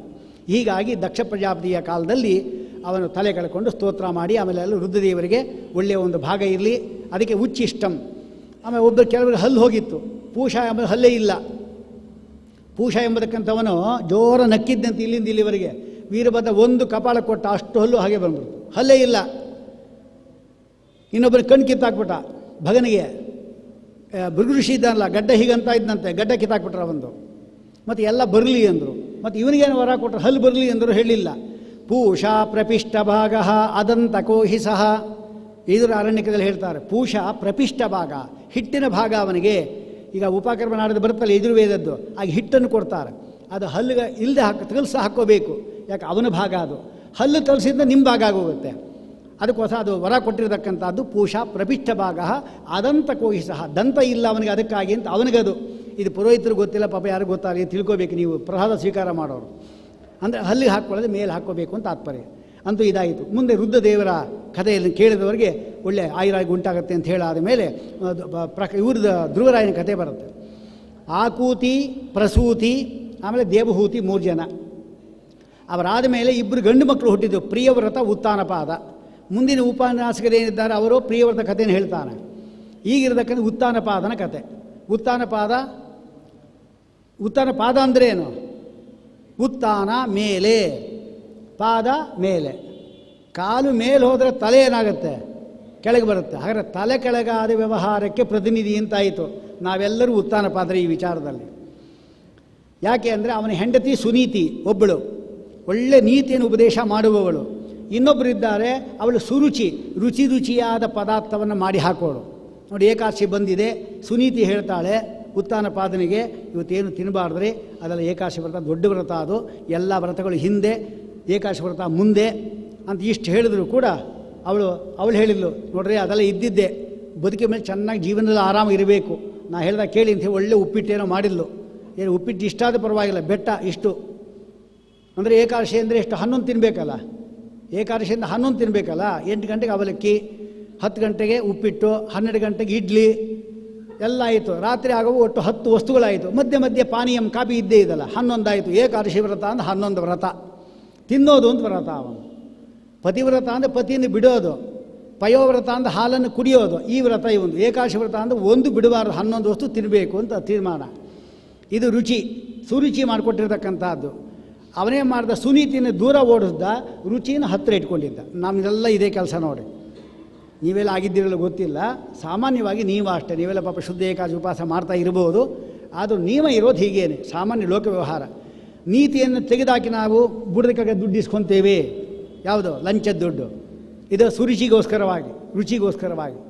ಅವರಿಗೆ ಒಬ್ಬ ಮಗ ಹುಟ್ಟಿದ, ಉತ್ತಮ, ಹೆಸರು ಮಾತ್ರ ಉತ್ತಮ.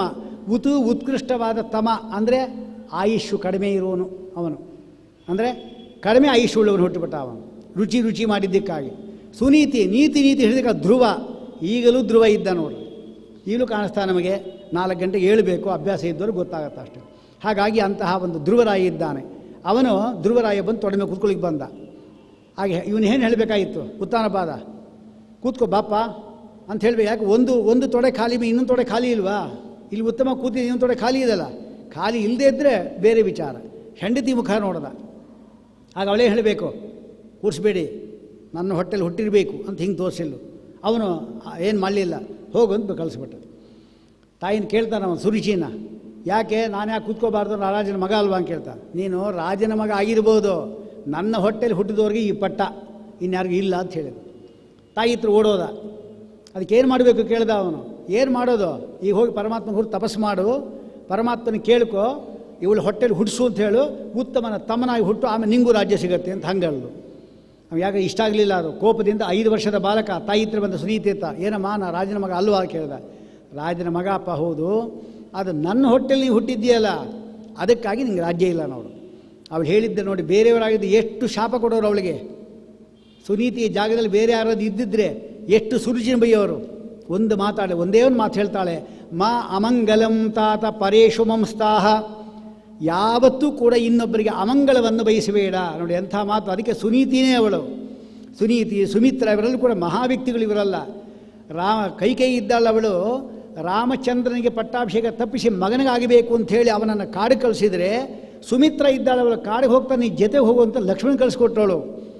ಅದರಿಂದ ಯಾರು ಶ್ರೇಷ್ಠ ಅಂತ ಅರ್ಥ ಮಾಡ್ಕೋಬೇಕು ನಾವು. ಹಾಗೆ ಇಲ್ಲಿ ಕೂಡ ಅಷ್ಟೇ, ಅವಳೇ ಹೇಳ್ತಾ ಇದ್ದಾಳೆ, ಮಾ ಅಮಂಗಲಂ ತಾತ ಪರೇಶು ಮಂಸ್ತಾಹ ಭುಂಕ್ತೆ ಜನೋಯಂ ಪರದುಃಖದಸ್ತತ್. ಇನ್ನೊಬ್ಬರೇ ಕೆಟ್ಟದ್ದು ಬಯಸಿದರೆ ನಮಗೆ ಕೆಟ್ಟದ್ದಾಗೋದು ಮೊದಲು. ನೋಡಿ, ಇದು ಒಳ್ಳೆ ನೀತಿ, ಇದು ಒಳ್ಳೆ ತತ್ವ. ಇದು ಇನ್ನೊಬ್ಬರಿಗೆ ಎಷ್ಟೆಷ್ಟು ಒಳ್ಳೆಯದು ಮಾಡ್ತೀರೋ ಅಷ್ಟಷ್ಟು ಒಳ್ಳೆಯದು ನಿಮಗಾಗತ್ತೆ. ಮೊದಲು ನಿಮ್ಗೆ ಆಗೋದು ಅದೇನೆ. ಎಷ್ಟೆಷ್ಟು ಕೆಟ್ಟದ್ದು ಮಾಡ್ತೀರೋ ಮೊದಲು ಕೆಟ್ಟದ್ದಾಗೋದು ನಿಮಗೇನೆ. ನೀವು ಸಾಯಿರಿ ಅಂತ ಇರಿ ಯಾರನ್ನ ನೋಡಿ, ಎಷ್ಟೆಷ್ಟು ಬೆಟ್ಟು ಇದ್ದೀರಿ? 8 ಬೆಟ್ಟು. ಅವ್ರಿಗೆ 2 ಬೆಟ್ಟು, ಅವರಿಗೆ ಸಾಯಿರಿ ಅನ್ನೋರಿಗೆ.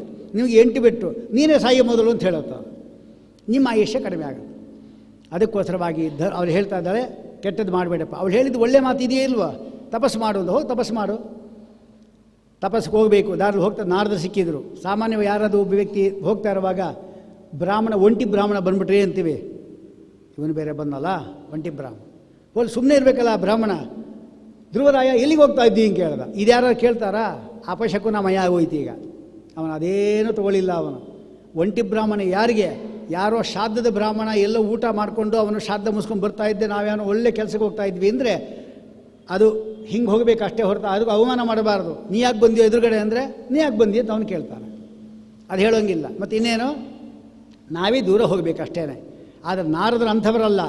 ನರನಾಮ್ನೋ ಹರೇಹ ಜ್ಞಾನಂ ನಾರಂ ಇತ್ಯುಚ್ಯತೆ ಬುಧೈಹಿ ತದ್ದಾತೃತ್ವಾತ ನಾರದಾಖ್ಯಂ ಗುರುವರ್ಯಮಹಂಬಜೆ. ಎಲ್ಲರಿಗೂ ನಾರಂ ಜ್ಞಾನಂ ಭಗವದ್ವಿಷೇಕಂ ಜ್ಞಾನಂ ದದಾತಿ. ಎಲ್ಲರಿಗೂ ಜ್ಞಾನ ಕೊಡೋರು ನಾರದರು. ಯಾವುದೇ ನೀವು ಕಥೆ ನೋಡಿ, ನಾರದರ ಹಿನ್ನೆಲೆ ಇದ್ದೇ ಇರುತ್ತೆ ನೋಡಿ. ಅಲ್ಲಿ ವಾಲ್ಮೀಕಿ ರಾಮಾಯಣ ನೋಡ್ರಿ, ತಪಸ್ಸುವಾಧ್ಯಾಯಿ ನಿರತಂ ಯಾರು ಬಂದಿದ್ದು? ನಾರದ ಬಂದರು. ಕೋನ್ನಸ್ಮಿನ್ ಸಾಂಪ್ರದಂ ಲೋಕೆ, ಎಲ್ಲೇ ನೋಡಲಿ ಭಾಗವತ ವೇದಿವ್ಯಾಸ ದೇವರ ಇವರು ಬಂದರು. ನಾರದರು ಇರಲೇಬೇಕು ಅಂತ. ನಾರದರು ಬಂದಾಗ ನಮಸ್ಕಾರ ಮಾಡಿದ. ಸ್ವಾಮಿ ಏನಪ್ಪ ಎಲ್ಲಿ ಹೋಗ್ತಾ ಇದ್ದೀನಿ ಕೇಳಿದ್ರು. ಆಕೆ ಹೇಳ್ತಾನೆ, ನಮ್ಮ ತಾಯಿಯ ದುರುಕ್ತಿಗಳಿಂದ ನಾನು ಹೊಂದಿದ್ದೇನೆ, ನಮ್ಮ ತಂದೆಯೂ ಪಡೆದಿರಬಾರ್ದಂಥ ಸ್ಥಾನ ನಂಗೆ ಬೇಕು, ಅನುಗ್ರಹ ಮಾಡಿ ಅಂತ ಕೇಳ್ತಾನೆ. ಪರಮಾತ್ಮನ ಹುಡುಕ್ಲಿಕ್ಕೆ ಹೋಗ್ತಾ ಇದ್ದೇನೇನು? ದುರಾರಾಧ್ಯ ಹರಿರ್ಮಮ, ನನಗೇ ಸಿಕ್ಕಿಲ್ಲ ಅವನು, ನಿಂಗೆಲ್ಲಿ ಸಿಗ್ತಾನೆ, ಹೋಗಿ ಮನೆಗೆ ಹೋಗು ಅಂತ ಹೇಳಿ. ನಿವರ್ತತಾಮೇಶ ನಿರ್ಬಂಧ ಅಂತ ನಮಗೆಲ್ಲ ಅನ್ಸತ್ತೆ. ಪಾಪ ಏನು ಹುಡುಗ ತಪಸ್ಸು ಮಾಡಲಿಕ್ಕೆ ಅಂತ ಹೋಗ್ತಾ ಇದ್ದರೆ ಇವರು ಇಲ್ಲೇ ಚಿವುಟ್ ಹಾಕ್ಬಿಟ್ರಲ್ಲ ಅವರು ಅಂತ ಅನ್ಸತ್ತೆ. ಹಾಗಲ್ಲ, ಮೊದಲು ಅದರ ಕಷ್ಟ ಸುಖಗಳನ್ನು ಹೇಳಬೇಕು. ಅದೆಲ್ಲ ಪರವಾಗಿಲ್ಲ ಅಂತ ಬಂದರೆ ಮಾತ್ರ ತತ್ವೋಪದೇಶ. ಅದಕ್ಕೆ ಮೊದಲೇನು ಮಾಡಿದ್ರು? ಕ್ವ ಘೋರಾರಣ್ಯಂ ಕ್ವ ಬಾಲ್ಯಾವಸ್ಥಾ. ಇದು 5 ವರ್ಷದ ಹುಡುಗ, ನೀನು ಆಟ ಆಡುವ ವಯಸ್ಸು. ಆದರೆ ಅಲ್ಲಿ ನೋಡಿದ್ರೆ ಘೋರಾರಣ್ಯ, ಸಿಂಹಗಳು ಮೃಗಗಳು ಅಂತ ಅದೆಲ್ಲ ಬೇಕಷ್ಟಿರುತ್ತೆ. ಮನೆಗೆ ವಾಪಸ್ ಹೋಗುವಂತ ಆಟ ಆಡಿಕೊಂಡು ನಿಮ್ಮ ಅಪ್ಪಂದಿರೆಲ್ಲ 60 ವರ್ಷ ಆದಮೇಲೆ ಶಾಂತಿ ರಿಟೈರ್ಡ್ ಆದಮೇಲೆ ಬರ್ತಾ ನೋಡು. ಹಾಗೆ ನೀನು ಕೂಡ ರಿಟೈರ್ಡ್ ಆದಮೇಲೆ ಬರೀ ತಪಸ್ಸು ಮಾಡಿಬಿಂತಿ ಅಂದರು. ನಾನು ತಪಸ್ಸು ಮಾಡಲೇಬೇಕು ಅಂತ ಹಠ ಹೇಳ್ದೆ. ಮತ್ತು ಅಲ್ಲೆಲ್ಲ ಕಷ್ಟ ಆಗುತ್ತೆ ಅಂದರೆ ಏನಾದರೂ ಪರವಾಗಿಲ್ಲ, ಈ ನಿರ್ಬಂಧ ಇದು ನೋಡಿ ಅವರಾಯಿತು ಅಂದು ತಕ್ಷಣ ಅವರೇನು ಮಾಡಿದ್ರು? ತಲೆ ಮೇಲೆ ಕೈ ಇಟ್ಟರಂತೆ.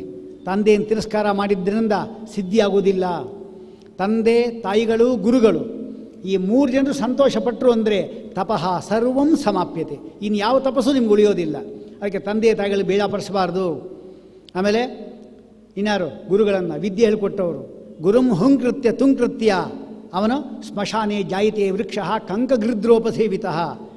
ಸ್ಮಶಾನದಲ್ಲಿ ವೃಕ್ಷವಾಗಿ ಇರ್ತಾನಂತವನು. ಗುರುವನ್ನು ತುಂಕಾರ ಮಾಡಿದವನು, ಥೂ ಅಂತ ಬೈದವನು. ಇದೆಲ್ಲ ಕಾರಣಗಳಿಂದ ಅವನು ಗುರುಗಳ ಅನುಗ್ರಹ ಮುಖ್ಯವಾಗಿ ಬೇಕು ಅಂಥೇಳಿ ತಂದೆಯನ್ನು ತಿರಸ್ಕಾರ ಮಾಡಿ ಬಂದಿರಕ್ಕಂತಹ ಪಾಪವನ್ನು ಇವರು ಯಾರು? ನಾರದರು ತಲೆ ಮೇಲೆ ಕೈ ಇಟ್ಟರು. ಆ ಪಾಪ ತೆಗೆದ್ರಂಥವರು. ಹೋಗಿ ಸಾಧನೆ ಮಾಡ್ಕೋಗುವಂತ. ಎಲ್ಲಿಗೆ ಹೋಗಬೇಕೇನು? ಮಥುರಾಯ ತೀರಂಗಚ್ಚ. ಮಥುರಾ ಅಲ್ಲಿದೆ. ಅದು ಶತ್ರುಘ್ನ ಇದ್ದಲ್ಲ, ಅದರಿಂದ ಲವಣಾಸುರನನ್ನು ಮಗ ಇದ್ದ ಅವನನ್ನು ಕೊಂದು ಹಾಕಿ ಆ ರಾಜ್ಯವನ್ನು ಮಾಡಿರತಕ್ಕಂಥದ್ದು. ಬೆಳಗಾಗಿದ್ದು ನಮಗೆ ಮಥುರಾ ಬೇಕೇ ಬೇಕು. ಅಯೋಧ್ಯ, ಮಥುರಾ, ಮಾಯಾ, ಕಾಶಿ, ಕಾಂಚಿ, ಅವಂತಿಕಾ ಅಂತ ಇದೆಲ್ಲ 7 ಮೋಕ್ಷ ಸ್ಥಾನಗಳು ಹೇಳ್ತಾ ಇದ್ದಾರೆ. ಇದರಲ್ಲಿ ಮಥುರಾ ಕೂಡ ಒಂದು. ಪ್ರತಿಯೊಬ್ಬರು ಮಥುರಾ ಎಂಬಲ್ಲಿ ಹಿಂದಿನಿಂದ ಓದಬೇಕಂತೆ. ಏನಾಯಿತು? ಮಥುರಾ ಎಂಬಲ್ಲಿ ಹಿಂದಿನಿಂದ ಓದ್ಕೊಂಬಂದ್ರಿ. ರಾಥುಮ ಅಂತ ಆಯ್ತು. ಈಗ ಆ ಮಧ್ಯ ಅಕ್ಷರ ತೆಗೀರಿ. ಈಗೇನಾಯಿತು? ರಾಮ. ಹಾಗೆ ಬೆಳಿಗ್ಗೆ ಎದ್ದು ಕೂಡಲೇ ಯಾರು ರಾಮ ರಾಮ ಅಂತ ಹೇಳೋದಿಲ್ಲ. ಅವನ ಮುಖದ ಮೇಲೆ ಈ ಮಧ್ಯ ಅಕ್ಷರ ಇತ್ತು ನೋಡಿ, ಅದು ಮಥುರಾ ಅಂತಿದಲ್ಲ, ಥೂ ಅಂತ ಉಗಿಯೋದು. ಅದು ನಾ ಹೇಳ್ತಾ ಇರೋದಲ್ಲ, ಅದು ಶಾಸ್ತ್ರ ಹೇಳ್ತಾ ಇರೋದು. ಪುರಾಣದಲ್ಲಿ ಹೇಳ್ತಾರೆ, ಮಥುರಾತ್ರ ವಿಲೋಮೇನ ಮಧ್ಯಹೀನಂ ಯದಕ್ಷರಂ ಯೋ ನಭಕ್ತಿ ಹರಿದ್ವೈಷಿ ತನ್ನ ಮದ್ಯಂ ತನ್ಮುಖೋಪರಿ. ಆ ಮಥುರಾ ಎಂಬಲ್ಲಿ ಥೂ ಎಂಬತಕ್ಕಂಥ ದಕ್ಷ ಅವನ ಮುಖ ಮೇಲೆ ಬೀಳಲಿ ಅಂದರೆ ಉಗಿಲಿಕ್ಕೆ ಯೋಗ್ಯನಾಗಿದ್ದಾನವನು ಅಂತ. ಅಂದರೆ ಬೆಳಿಗ್ಗೆ ಎದ್ದು ಕೂಡಲೇ ರಾಮ ಕೃಷ್ಣ ಗೋವಿಂದ ಅನ್ಬೇಕೆ ಹೊರತಾಗಿ ಕಪಿಲ ಕಪಿಲ ಕಪಿಲ ಅಂತ ಬೆಳಿಗ್ಗೆ ಹೇಳಬೇಕಂತ ನಾವು ಎದ್ದು ಕೂಡಲೇ 7 ಬಾರಿ ಕಪಿಲ ಕಪಿಲ ಕಪಿಲ ಎಂದು ಪ್ರಾತಃ ಕಾಲದಲ್ಲಿ ಎದ್ದು ಸಪುತ ಬಾರಿಗೆ ನುಡಿದ ಮಾನವರಿಗೆ ಅಪಜಯ ಮೊದಲಾದ ಕ್ಲೇಶಗಳಿಲ್ಲ. ಅದು ಹಾಗಂತೀವ ಎದ್ದು ಕೂಡಲೇ ಏನೋ ಕಾಪಿ ಕಾಪಿ ಕಾಪಿ ಅಂದರೆ ಕಪಿಲ ಪರಮಾತ್ಮೆಯಲ್ಲಿ ಸಿಗ್ತಾನೆ. ಕಪಿಲ ಕಪಿಲ ಅನ್ನಬೇಕು, ಅದು ಹೇಳಬಾರ್ದು. ಇಂಥದ್ದೆಲ್ಲ ಆ ಪರಮಾತ್ಮನ ವಿಶೇಷಗಳಿದೆ. ಅಂತಹ ಅವರು ಅಲ್ಲಿಗೆ ಹೋದರಂತೆ. ಓಂ ನಮೋ ಭಗವತೆ ವಾಸುದೇವಾಯ ದ್ವಾದಶಾಕ್ಷರ ಮಂತ್ರ. ಇದನ್ನು 7 ದಿವಸ ಜಪ ಮಾಡಿದವನಿಗೆ ಪರಮಾತ್ಮ ಅನುಗ್ರಹ ಮಾಡೇ ಮಾಡಿಬಿಡ್ತಾನಂತೆ. ತಪಸ್ಸು ಮಾಡ್ತಾ ಇದ್ದಾನೆ. ಮೊದಲನೇ ತಿಂಗಳು ಎಷ್ಟೋ 6 ತಿಂಗಳು ಒಂದು ತಪಸ್ಸು ಮಾಡಿದ್ದು, 6 ತಿಂಗಳು. ಅದರಲ್ಲಿ ಮೊದಲನೇ ತಿಂಗಳು ತ್ರಿರಾತ್ರಾಂತೆ ಕಪಿತ್ಥ ಬದರಾಶನಃ. ಮೊದಲನೇ ತಿಂಗಳಲ್ಲಿ 3 ದಿವಸಕ್ಕೆ 1 ಬಾರಿ ಯಾವುದನ್ನು ಕಪಿತ್ಥ ಬದರ, ಬೋರೆ ಹಣ್ಣು, ಬೇಲದ ಹಣ್ಣು, ಅದರಲ್ಲೇನು ಸಾರ ಏನಿರಲ್ಲ, ಹೊಟ್ಟೆ ತುಂಬುವಂಥ ಅಂಶ ಇರೋದೇ ಇಲ್ಲ. ಬೋರೆ ಹಣ್ಣು ಗೊತ್ತಲ್ಲ, ಈಗಿರೋದೆಲ್ಲ ಬರುತ್ತೆ ದಪ್ಪ ದಪ್ಪದು, ಅದಲ್ಲ, ಹಿಂದೆ ಸಿಗ್ತಾ ಇತ್ತು ನಾಟಿದು. ಅದು ಹೇಗೆ ಅಂದರೆ ಸಿಪ್ಪೆ ಮಾತ್ರ ಅಷ್ಟೇ, ಆಮೇಲೆ ಬರೀ ವಾಟೆನೇ ಜಾಸ್ತಿ ಇರೋದು. ಅದಕ್ಕೆ ಅನ್ಯೇ ಬದರಿಕಾಕಾರ ಬಹಿರೇವ ಮನೋಹರಾಹ, ನೋಡ್ಲಿಕ್ಕೆ ಮಾತ್ರ ಮನೋಹರ ಅಷ್ಟೇ, ಒಳಗಡೆ ಏನೂ ಇಲ್ಲ. ಅಂಥದ್ದು ಇದು ಮಾಡ್ತಾರೆ. ಅದು ತಿಂದ ಅಂದರೆ 2 ದಿವಸ ಉಪವಾಸ, 3 ದಿವಸ ಪಾರಣೆ. 2ನೇ ತಿಂಗಳು ಬಂತು, 6 ದಿವಸಕ್ಕೆ ಒಂದು ಸರಿ ಪಾರಣೆ, 5 ದಿವಸ ಉಪವಾಸ. 3ನೇ ತಿಂಗಳಲ್ಲಿ 3, 6, 9, 9 ದಿವಸ 8 ದಿವಸ ಉಪವಾಸ. ಒಂದೇ ಒಂದು ದಿವಸ ಒಂದು ಹಣ್ಣು. ಹಣ್ಣಂದರೆ ಹಣ್ಣಲ್ಲ, ಒಣಗೋಗಿರ್ತಕ್ಕಂಥ ಹುಲ್ಲುಗಳು, ತೃಣಪರ್ಣಾದಿಗಳು ಅದಾಗದೆ ಬಿದ್ದಿದ್ದು. 4ನೇ ತಿಂಗಳಲ್ಲಿ ನೀರು, 5ನೇ ತಿಂಗಳಲ್ಲಿ ವಾಯು ಸೇವನೆ, 6ನೇ ತಿಂಗಳಲ್ಲಿ ಬಂದ್ರ ಮಾಡಿಬಿಟ್ಟ. ಹೀಗೆ ಮಾಡಿದ ಕೂಡಲೇ ಪರಮಾತ್ಮ ಅವನಿಗೆ ಇರಲಿಕ್ಕೆ ಆಗಲಿಲ್ಲ. ಈ ಭಕ್ತನ ನೋಡಿ ತಕ್ಷಣ ಅವನು ಪ್ರತ್ಯಕ್ಷನ ಆದ. ಅಲ್ಲಿ ನೋಡ್ತಾನೆ, ಅವನಿಗೆ ಆ ಲೋಕಕ್ಕೆ ಹೊಟ್ಟೋಗಿದ್ದಾನ. ಅವನು ಪರಮಾತ್ಮನನ್ನೇ ಧ್ಯಾನ ಮಾಡ್ತಾ ಹೃದಯದಲ್ಲಿ ವಾಸುದೇವ ಮೂರ್ತಿಯನ್ನು. ಪರಮಾತ್ಮ ನಿಂತುಕೊಂಡ್ರೂ ಗೊತ್ತಾಗಿಲ್ಲ ಅಂತ ಅವನಿಗೆ. ಪರಮಾತ್ಮ ನೋಡಿದ, ಎಂಥ ಭಕ್ತಿ ಒಂದು, ಮತ್ತು ಇವನನ್ನು ನನ್ನ ಕಡೆ ತಿರ್ಸೋದು ಹೇಗೆ ಅಂಥೇಳಿ ಆ ಒಳಗಡೆ ಇತ್ತಲ್ಲ ರೂಪ, ಅದನ್ನು ಮರೆ ಮಾಡಿಬಿಟ್ನಂತೆ. ಆ ರೂಪ ಎಲ್ಲೋ ಇತ್ತು ಅಂತ ಕಂಡುಬಿಟ್ರೆ ಎದುರುಗಡೆ ಅದೇ ರೂಪನೇ ನಿಂತಿದೆ, ವಾಸುದೇವ ರೂಪ. ಸ್ತೋತ್ರ ಮಾಡಲಿಕ್ಕೆ ಹೋಗ್ತಾನೆ, ಬರ್ತಾ ಇಲ್ಲ. ಯಾಕೆಂದರೆ ಎಲ್ಲ ದೇವತೆಗಳೆಲ್ಲ ಬಂಧುವಾಗಿಬಿಟ್ಟಿದ್ದಾರೆ, ಸ್ವತಂತ್ರರಲ್ಲ ಅವರು. ಅಗ್ನಿ ವಾಗ್ದೇವತೆ, ಅವನು ಬಾಯಿ ಮುಚ್ಕೊಂಡ್ಬಿಟ್ಟಿದ್ದಾರೆ. ಮತ್ತು ಏನು ಯಾರು ಮಾಡಬೇಕೀಗ? ತಕ್ಷಣ ಪರಮಾತ್ಮ ಶಂಖದಿಂದ ಮುಟ್ಟಿಸಿದಂತೆ. ಬ್ರಹ್ಮಮಯೇನ ಕಂಬುನ ಪಸ್ಪರ್ಶ ಬಾಲಂ ಕೃಪೆಯ ಕಪೋಲೆ. ಶಂಖ ಅಂದರೆ ಲಕ್ಷ್ಮೀದೇವಿ. ಲಕ್ಷ್ಮೀದೇವಿ ಅಗ್ನಿಯನ್ನು ಎಬ್ಬಿಸಿಕೊಳ್ಳೆ ಮಾತಾಡಿ ಶುರು ಮಾಡಿದ. ಯಾರು? ಯೋಂತ ಪ್ರವಿಶ್ಯ ಮಮ ವಾಚಮಿಮಾಂ ಪ್ರಸುಪ್ತಾಂ ಸಂಜೀವೇ ತಗಲಶಕ್ತಿ ಧರಸ್ವಧಾಮ್ನ ಅನ್ಯಾಂಶ ಹಸ್ತ ಚರಣ ಶ್ರವಣ ತ್ವಗಾದೀನ್ ಪ್ರಾಣಾನ್ ನಮೋ ಭಗವತೆ ಪುರುಷಾಯ ತುಭ್ಯಂ. ನಿಂಗೇನು ಬೇಕು ಅಂತ ಕೇಳಿದ ಪರಮಾತ್ಮ. ನನಗೇನು ಬೇಕು ಅಂತ ನಿಂಗೆ ಗೊತ್ತಿಲ್ಲ ಸ್ವಾಮಿ, ಅದು ನಾನು ಬಾಯಲ್ಲಿ ಹೇಳಬೇಕಾ? ನನಗೆ ಭಕ್ತಿಯನ್ನು ಕೊಡು. ಆಯ್ತಪ್ಪ, ಭಕ್ತಿ ಕೊಡ್ತೇನೆ, ನಿಂಗೇನು ಬೇಕು ಹೇಳು. ನಮ್ಮ ಅಪ್ಪನೂ ಕೂಡ ಪಡೆದಿರಬಾರ್ದಂಥ ಸ್ಥಾನ ಬೇಕು ಅಂದ. ತಥಾಸ್ತು ಅಂದ. ಇನ್ನೇನು ಹೇಳಿಕ್ಕೆ ಹೋದ, ಇಲ್ಲೇ ಇಲ್ಲ ಪರಮಾತ್ಮ. ನೋಡಿ, ಪರಮಾತ್ಮನ ಹತ್ರ ಕೇಳುವಾಗ ಯಾವತ್ತು ಏನು ಕೇಳಬೇಕು? ಏನು ಬೇಡ ಅಂದರೆ ತುಂಬ ಹೊತ್ತು ನಿಂತ್ಕೊಂಡಿರ್ತಾನೆ. ಅದು ಕೊಡ್ತೀನಿ, ಇದು ಕೊಡ್ತೀನಿ ಅಂತ ಹೇಳ್ತಾನೆ. ಯಾರು ಕೇಳಿದ್ವಿ ಅಂದರೆ ಮಾಯ ಆಗಿಬಿಡ್ತಾನೆ. ಅದರಲ್ಲಿ ಏನು ಎಷ್ಟು ಕೇಳ್ತಾರೆ ಅಷ್ಟೇ ಕೊಡೋದು, ಅದ್ಮೇಲೆ 1 ಪೈಸೆ ಕೊಡೋಲ್ಲ ಜಾಸ್ತಿ. ಅವನು ಭಾರಿ ಲೆಕ್ಕಾಚಾರ. ಯಶೋಧಾದೇವಿ ಇದ್ಲು, ಆಮೇಲೆ ದೇವಿಕಿ ಇದ್ಲಲ್ಲ, ಅವಳು ಇದ್ಲು. ದೇವಿಕೆ ಏನು ಕೇಳಲು? 3 ಜನ್ಮದಲ್ಲಿ ನೀನು ನನ್ನ ಮಗನಾಗಬೇಕು ಅಂತ ಅಷ್ಟೇ ಕೇಳು. ಲಾಲ್ನೆ ಪಾಲನೆ ಎಲ್ಲ ಹೇಳಿಲ್ಲ ಅವಳು. 2 ಜನ್ಮ ಆಗೋಯ್ತು, 3 ಜನ್ಮ ದೇವಿಕೆಯಾಗಿ ಹುಟ್ಟಿಲ್ಲು. ಕೃಷ್ಣ ಪರಮಾತ್ಮ ಅಲ್ಲಿ ಕಾಣಿಸ್ಕೊಂಡ. ಯಶೋಧ ಇದ್ಲು, ಅವಳೇನು ಮಾಡಿದ್ಲು ಅಂದರೆ ನಾನು ಕೃಷ್ಣ ಪರಮಾತ್ಮ ಲಾಲನೆ ಪಾಲನೆ ಮಾಡಬೇಕಲ್ಲ ಅಂತ ಕೇಳಿದ್ಲು ಅವಳು. ಸರ್, ಅಲ್ಲಿ ಹುಟ್ಟಿದ ಇಲ್ಲಿ ಬೆಳೆದ. ಯಾರು ಎಷ್ಟು ಕೇಳ್ತಾರೋ ಅಷ್ಟೇ. ಅದಕ್ಕೆ ಅವನು ಏನು ಕೇಳಬೇಕು? ಏನು ಕೇಳಬಾರ್ದು. ಸ್ವಾಮಿ, ನನಗೇನು ಬೇಕು ನಿಂಗೆ ಗೊತ್ತಿಲ್ವಾ? ಸರ್ವಾಂತರಿ ಅಂದ್ಬಿಟ್ರೆ ಅವನು ಎಲ್ಲವನ್ನೂ ಕೊಡ್ತಾನೆ. ಪರಮಾತ್ಮ ಹತ್ರ ಹೋದಾಗ ಅದು ಕೊಡಿ, ಇದು ಕೊಡಿ ಹಿಂಗೆ ಕೇಳಬಾರ್ದು. ಅದಕ್ಕೆ ವಾದಿರಾಜನ ಸರಿಯಾದ ದೃಷ್ಟಾಂತ ಕೊಡ್ತಾರೆ. ಒಬ್ಬ ವ್ಯಕ್ತಿ ಡಿಲ್ಲಿಗೆ ಹೋದಂತೆ, ಬೇಕಾಷ್ಟು ದುಡ್ಡು ಕಿಸ್ಕೊಂಡ್ಬಂದ್ಬಿಡಬೇಕು ಅಂತ. ಅಲ್ಲಿ ಹೋದರೆ ಡಿಲ್ಲಿ ರಾಯಿ ಸಿಗಲೇ ಇಲ್ಲ ಅಷ್ಟು ಬೇಗ. ಅವನು ಸಿಗ್ತಾನೆ ಅಷ್ಟು ಬೇಗ. ಇವ್ರನ್ನ ಎಲ್ಲರನ್ನ ಹಿಡಿದು ಕಡೆಗೆ ಏನು ಮಾಡ್ದ? 3 ಗಂಟೆ ಅಷ್ಟೊತ್ತಿಗೆ ಸರಿಗೆ ಅವನ ದರ್ಶನ ಆಯಿತು. ಅವನಿಗೆ ತುಂಬ ಅರ್ಜೆಂಟ್ ಕೆಲಸ ಬೇರೆ. ಅವನಿಗೆ ಏನು ಬೇಕು ಬೇಗ ಹೇಳು ಬ್ರಾಹ್ಮಣ ಅಂತ ಕೇಳ್ದ. ಆಗ ತುಂಬ ಹಸುವೆ ಆಗಿತ್ತು ಅವನಿಗೆ. ಅಲ್ಲಿಂದ ಬಂದಿದ್ದು ಪಾಪ, ಇಲ್ಲಿಂದ ಅಲ್ಲಿ ಹೋಗಿದ್ದು. ಏನು ಬೇಡ ನನಗೆ, ಒಳ್ಳೆ ಒಂದಿಷ್ಟು ಹುಗ್ಗಿ ಕಾಲ, ಧನುರ್ಮಾಸ, ಇಷ್ಟು ಹುಗ್ಗಿ ಕೊಟ್ಬಿಟ್ಟು ತಿನ್ಕೊಂಡು ಹೋಗ್ತೀನಿ ಅಂದ. ಇದು ನಾ ಹೇಳಿದ್ದಲ್ಲ, ವಾದಿರಾಜರು. ಢಿಲ್ಲಿ ರಾಯಿನ ಕಂಡು ಪುಲ್ಲಿಗೆಯ ಬೇಡುವರೆ, ತಲೆ ಊರಿ ತಪಸ್ಸು ಇದ್ದಲ್ಲಿ ಸಾಧಿಸಿಕೊಳ್ಳಿರೋ ಕ್ಷುಲ್ಲಕ ರಂಜರ ನುಂಡು ಬಾಳುವರ. ಯಾರೇನು ಹೋಗಿ ಕೇಳಲಿಕ್ಕೆ ಹೋಗಬೇಡಿ, ನಮ್ಮ ಮೋಕ್ಷವನ್ನು ಕೊಡತಕ್ಕಂಥ ವಾಸುದೇವನನ್ನು ಹಿಡಿರಿ ಎಂಬುದಾಗಿ ಅವರು ನಮ್ಗೆ ವಾದರಾಜ ಹೇಳ್ತಾ ಇದ್ದಾರೆ. ಹಾಗೆ ಯಾರನ್ನು ಕೇಳಬಾರ್ದು. ಅದಿತಿ ಕೂಡ ಹೇಳ್ತಾಳೆ. ಆಮೇಲೆ ಹೇಳ್ತಾಳೆ, ಪರಮಾತ್ಮನು ಪ್ರತ್ಯಕ್ಷನಾಗಿರುವಾಗ ಏನು ಬೇಕು ಅಂತ ಕೇಳಿದರೆ, ನಾನೇನು ಕೇಳಿದೆ? ಏನೇನೋ ಕೇಳಿಬಿಟ್ಟೆ. ಅದಕ್ಕೆ ಅವರು ಹೇಳ್ತಾರೆ, ಆದಿ ಅಂತ್ಯದಲ್ಲಿ ಇದ್ದಾರೆ ಅಂದರೆ ಮಧ್ಯೆ ಇದ್ದಾರೆ ಅಂತ ಅರ್ಥ. ಹಾಗಾಗಿ ಅಂತಹ ಒಂದು ಆ ಧ್ರುವರಾಯನ ಕಥೆಯಲ್ಲಿ ನಾವು ತಿಳ್ಕೋಬೇಕಾಗಿರ್ತಕ್ಕಂಥ ಅಂಶ ಅಂತ ಹೇಳಿದ್ರೆ, ನೋಡಿ, ಧ್ರುವರಾಯ ತಪಸ್ಸು ಮಾಡದ, ಪರಮಾತ್ಮ ಮೆಚ್ಚಿಸ್ಕೊಂಡ, ಏನು ಸ್ಥಾನ ಬೇಕು ಅಂತ ಕೇಳ್ದ, ಅವನು ಲೌಕಿಕ ಫಲ ಕೇಳಿಬಿಟ್ಟ. ಅವನಿಗೆ ಬೇಜಾರಾಯಿತು. ಪರಮಾತ್ಮ ಪ್ರತ್ಯಕ್ಷನಾಗಿರುವಾಗ ಏನು ಕೇಳಬೇಕು ನಾವು? ಅದಕ್ಕೆ ಇಲ್ಲೆಲ್ಲ ಭಾಗವತದಲ್ಲಿ 2-3 ದೃಷ್ಟಾಂತ ಕೊಟ್ಟಿದ್ದಾರೆ. ಪುಲಕ ಅನಿವ ಅಧನಃ ಕುಬೇರಾತ್ ಅಂತ. ಕುಬೇರ ನಮ್ಮ ಮನೆಗೆ ಬಂದರೆ ಏನು ಮಾಡಬೇಕು ನಾವು? ಹೆಂಡತಿನ ಕೇಳಬೇಕು. ನಮಗೇನಿದೆ ಅಂತ ಗೊತ್ತಿಲ್ಲ ಮನೆಯಲ್ಲಿ, ಎಲ್ಲ ಹೆಂಡತಿ ಗೊತ್ತಿದೆ, ಎಲ್ಲ ಯಾವ ಡಬ್ಬ ಖಾಲಿಯಾಗಿದೆ ಎಲ್ಲ ಅವಳಿಗೆ ಗೊತ್ತಿರುತ್ತೆ. ಅದಕ್ಕೆ ಹೆಂಡತಿ ಏನು ಬೇಕು ಕೇಳಿ ಬೇಗ ಅಂತ ಕೇಳ್ತಾನೆ ಅವನು. ಆಗೇನು ಕೇಳಬೇಕು? ಅವಳು ನೋಡ್ತಾಳೆ, ಡಬ್ಬದಲ್ಲಿ ಅವಲಕ್ಕಿ ಖಾಲಿಯಾಗಿತ್ತು, ಏಕಾದಶಿ ಬೇರೆ ಸಾಯಂಕಾಲಕ್ಕೆ ಬೇಕಲ್ಲ, ಅದಕ್ಕೇನಾಯಿತು? ಅವಲಕ್ಕಿ ಕೇಳಿಬಿಡ್ರಿ ಅಂತ ಹೇಳಿದ್ರು. ಯಾರು ಬಂದಾಗ? ಕುಬೇರ ಮನೆಗೆ ಬಂದಾಗ ಯಾರಾದರೂ ಪುಲಕ ಅನಿವ ಅಧನಃ, ದುಡ್ಡಿಲ್ಲಂಥವನಿಗೆ ಅಖಂಡ ಐಶ್ವರ್ಯ ಕೊಡು ಅಂತ ಕೇಳೋದು ಬಿಟ್ಟು ಅವಲಕ್ಕಿನ ಯಾರು ಕೇಳ್ತಾರ? ಇನ್ನೊಂದು ವಿಷ್ಣು ಪುರಾಣ ಹೇಳತಕ್ಕಂಥದ್ದು, ಕಾಮಧೇನು ಮನೆಗೆ ಬಂದಾಗ ಏನು ಬೇಕು ಅಂತ ಕೇಳಿದ್ರೆ, ಸಗಣಿ ಆಗಿ ಎಷ್ಟೋ ದಿವಸ ಆಯಿತು ಕೇಳ್ರಿ, ಇಷ್ಟು ಸಗಣಿ ಹಾಕಿ ಹೋಯ್ತಂತದ್ದು ಅಷ್ಟೇ. ಕಾಮಧೇನು ಬಂದ ಸಗಣಿನ ಕೇಳ್ತಾರೆ ಯಾರಾದರೂ ಕೂಡ. ಕಾಮಧೇನು ಅಂದರೆ ಏನು? ಡಿಸೈಡ್ ಈಲ್ಡಿಂಗ್ ಕೌ, ಏನು ಬೇಕು ನಿಮ್ಗೆ ಕೊಡತಕ್ಕಂಥದ್ದು ಅದು. ಅಂಥ ಗೋವು ಮನೆಗೆ ಬಂದಾಗ ಏನೇನು ಕೇಳಬಾರ್ದು. ಅದಕ್ಕೆ ಅದಿತಿ ಹೇಳ್ತಾಳೆ, ಕೌಪೀದಾಚ್ಛಾದನ ಪ್ರಾಯ ಭವೇತ್ ಕಲ್ಪದ್ರುಮಾದಪಿ ಜಾಯತೆ ಯದಪುಣ್ಯಾನಂ ಸ್ವೋಪರಾಧ ಸ್ವದೋಷಜ ಅಂತೇಳಿ ವಿಷ್ಣು ಪುರಾಣದಲ್ಲಿ ಇವಳು ಹೇಳ್ತಾಳೆ. ಕೌಪಿನ ಆಚ್ಛಾದನ ಪ್ರಾಯ ಅಂದರೆ ಸ್ನಾನ ಮಾಡ್ತದೆ, ಕೌಪಿನ ಹೊಟ್ಟೋಯ್ತು, ಸರಿಯಾಗಿ ಕಲ್ಪವೃಕ್ಷ ಅಲ್ಲೊಂದಿತ್ತು. ಕಲ್ಪವೃಕ್ಷ ಕೇಳ್ಕೊಂಡು ಏನು ಬೇಕು ಅಂತ ಕೇಳಿದ್ರು, ನನಗೆ ಕೌಪಿನ ಕೊಡು ಅಂತ ಕೇಳಿದೆ. ಕೌಪಿನ ಆಚ್ಛಾದನ ಪ್ರಾಯ ಭವೇತ್ ಕಲ್ಪದ್ರುಮಾದಪಿ ಜಾಯತೆ ಅಪುಣ್ಯಾನ, ಪುಣ್ಯವಂತರಿಗೆ ಸಿಗೋದಿಲ್ಲ, ಹಂಗೋದಿಲ್ಲ ಅಂತ ಹೇಳ್ತಾ ಇದ್ದಾರೆ. ಹೀಗಾಗಿ ಧ್ರುವರಾಯ ಬೇಜಾರಾಯಿತು. ಅದಕ್ಕೋಸ್ಕರ ಅವನೇ ಮಾಡ್ದ, ಪುನರಾವರ್ತತೆ ಯತಿಹಿ ಅಂತ ಒಂದು ಪದ ಇದೆ. ಧ್ರುವರಾಯರಿದ್ದಾರಲ್ಲ ಅವರು, ನನಗೆ ಈಗ ಆ ಪಟ್ಟ ಸಿಕ್ಬಿಡ್ತಾನೆ, ನನಗೆ ಕೊಟ್ಬಿಡ್ತಾನೆ. ಯಾವ ಪಟ್ಟ ಅದು? ಶಿಂಶುಮಾರಲೋಕ. ಪಂಚಮಸ್ಕಂದದಲ್ಲಿ ಧ್ರುವರಾಯನ ಸ್ಥಾನ ಹೇಳ್ತಾರೆ. ಯಸ್ಯ ಪುಚ್ಛಾಗ್ರೆ ಅರುವಾಗ್ಭೂತ ಶಿರಸಃ ಕುಂಡಲೀಭೂತ ದೇಹಸ್ಯ ಧ್ರುವ ಉಪಕಲ್ಪಿತಃ ಏತದು ಹೈವ ಸರ್ವದೇವತಾಮಯಂ ರೂಪಂ ಉಪದಿಷ್ಟೇತ ನಮೋ ಜ್ಯೋತಿರ್ಲೋಕಾಯ ಕಾಲಾಯನಾಯ ಅನಿಮಿಷಾಂ ಪದಯೇ ನಮಃ ಮಹಾಪುರುಷಾಯ ಅಭಿಧೀಮಹಿ. ಇಟ್ಟು ಪ್ರತಿ ದಿವಸ ಉತ್ತರಾಭಿಮುಖವಾಗಿ ಕೂತ್ಕೊಂಡು ನಾವು ಹೇಳಬೇಕು ಎಂಬುದಾಗಿ ವಿಧಿ ಇದೆ. ಅದಕ್ಕೋಸ್ಕರ ಅಂತಹ ಧ್ರುವರ ಎಲ್ಲಿದ್ದಾನೆ? ಶಿಂಶುಮಾರ ಅಂದರೆ ಚೇಳು, ಚೇಳಿನ ಕೊಂಡಿ ಎಲ್ಲ ದೇವತೆಗಳು ಇದ್ದಾರೆ. ಆ ಕೊಂಡಿಯ ತುದಿಯಲ್ಲಿ ಮಾತ್ರ ಧ್ರುವರಾಯ ಇದ್ದಾನೆ. ಹಾಗಾದರೆ ಎಲ್ಲ ಸೂರ್ಯಾದಿ ಗ್ರಹಗಳನ್ನು ಕೂಡ ನಿಯಮನ ಮಾಡೋನು ಯಾರು? ಧ್ರುವರಾಯ ಅಲ್ಲ. ಧ್ರುವರಾಯ ಅಲ್ಲ, ಮಾಡೋದು ಯಾರು? ಶಿಂಶುಮಾರ ಪರಮಾತ್ಮ. ಯಾವಾಗ ಆ ಶಿಂಶುಮಾರ ಪರಮಾತ್ಮ ಕೊಂಡಿ ಇದ್ದಲ್ಲಿ ಹಿಂಗೆ ಬಗ್ಸಿರ್ತಾನೆ, ಅದು ಹಿಂಗೆತ್ತದ ಅಂದರೆ ಸೂರ್ಯನ ಕುದುರೆಗಳೆಲ್ಲ ಅವನಿಗೆ ಅಧೀನವಾಗಿದೆ, ವಾಯುಪಾಶ ಹಿಂಗೆ ಎಳ್ದಂಗೆ ಆಯ್ತದು.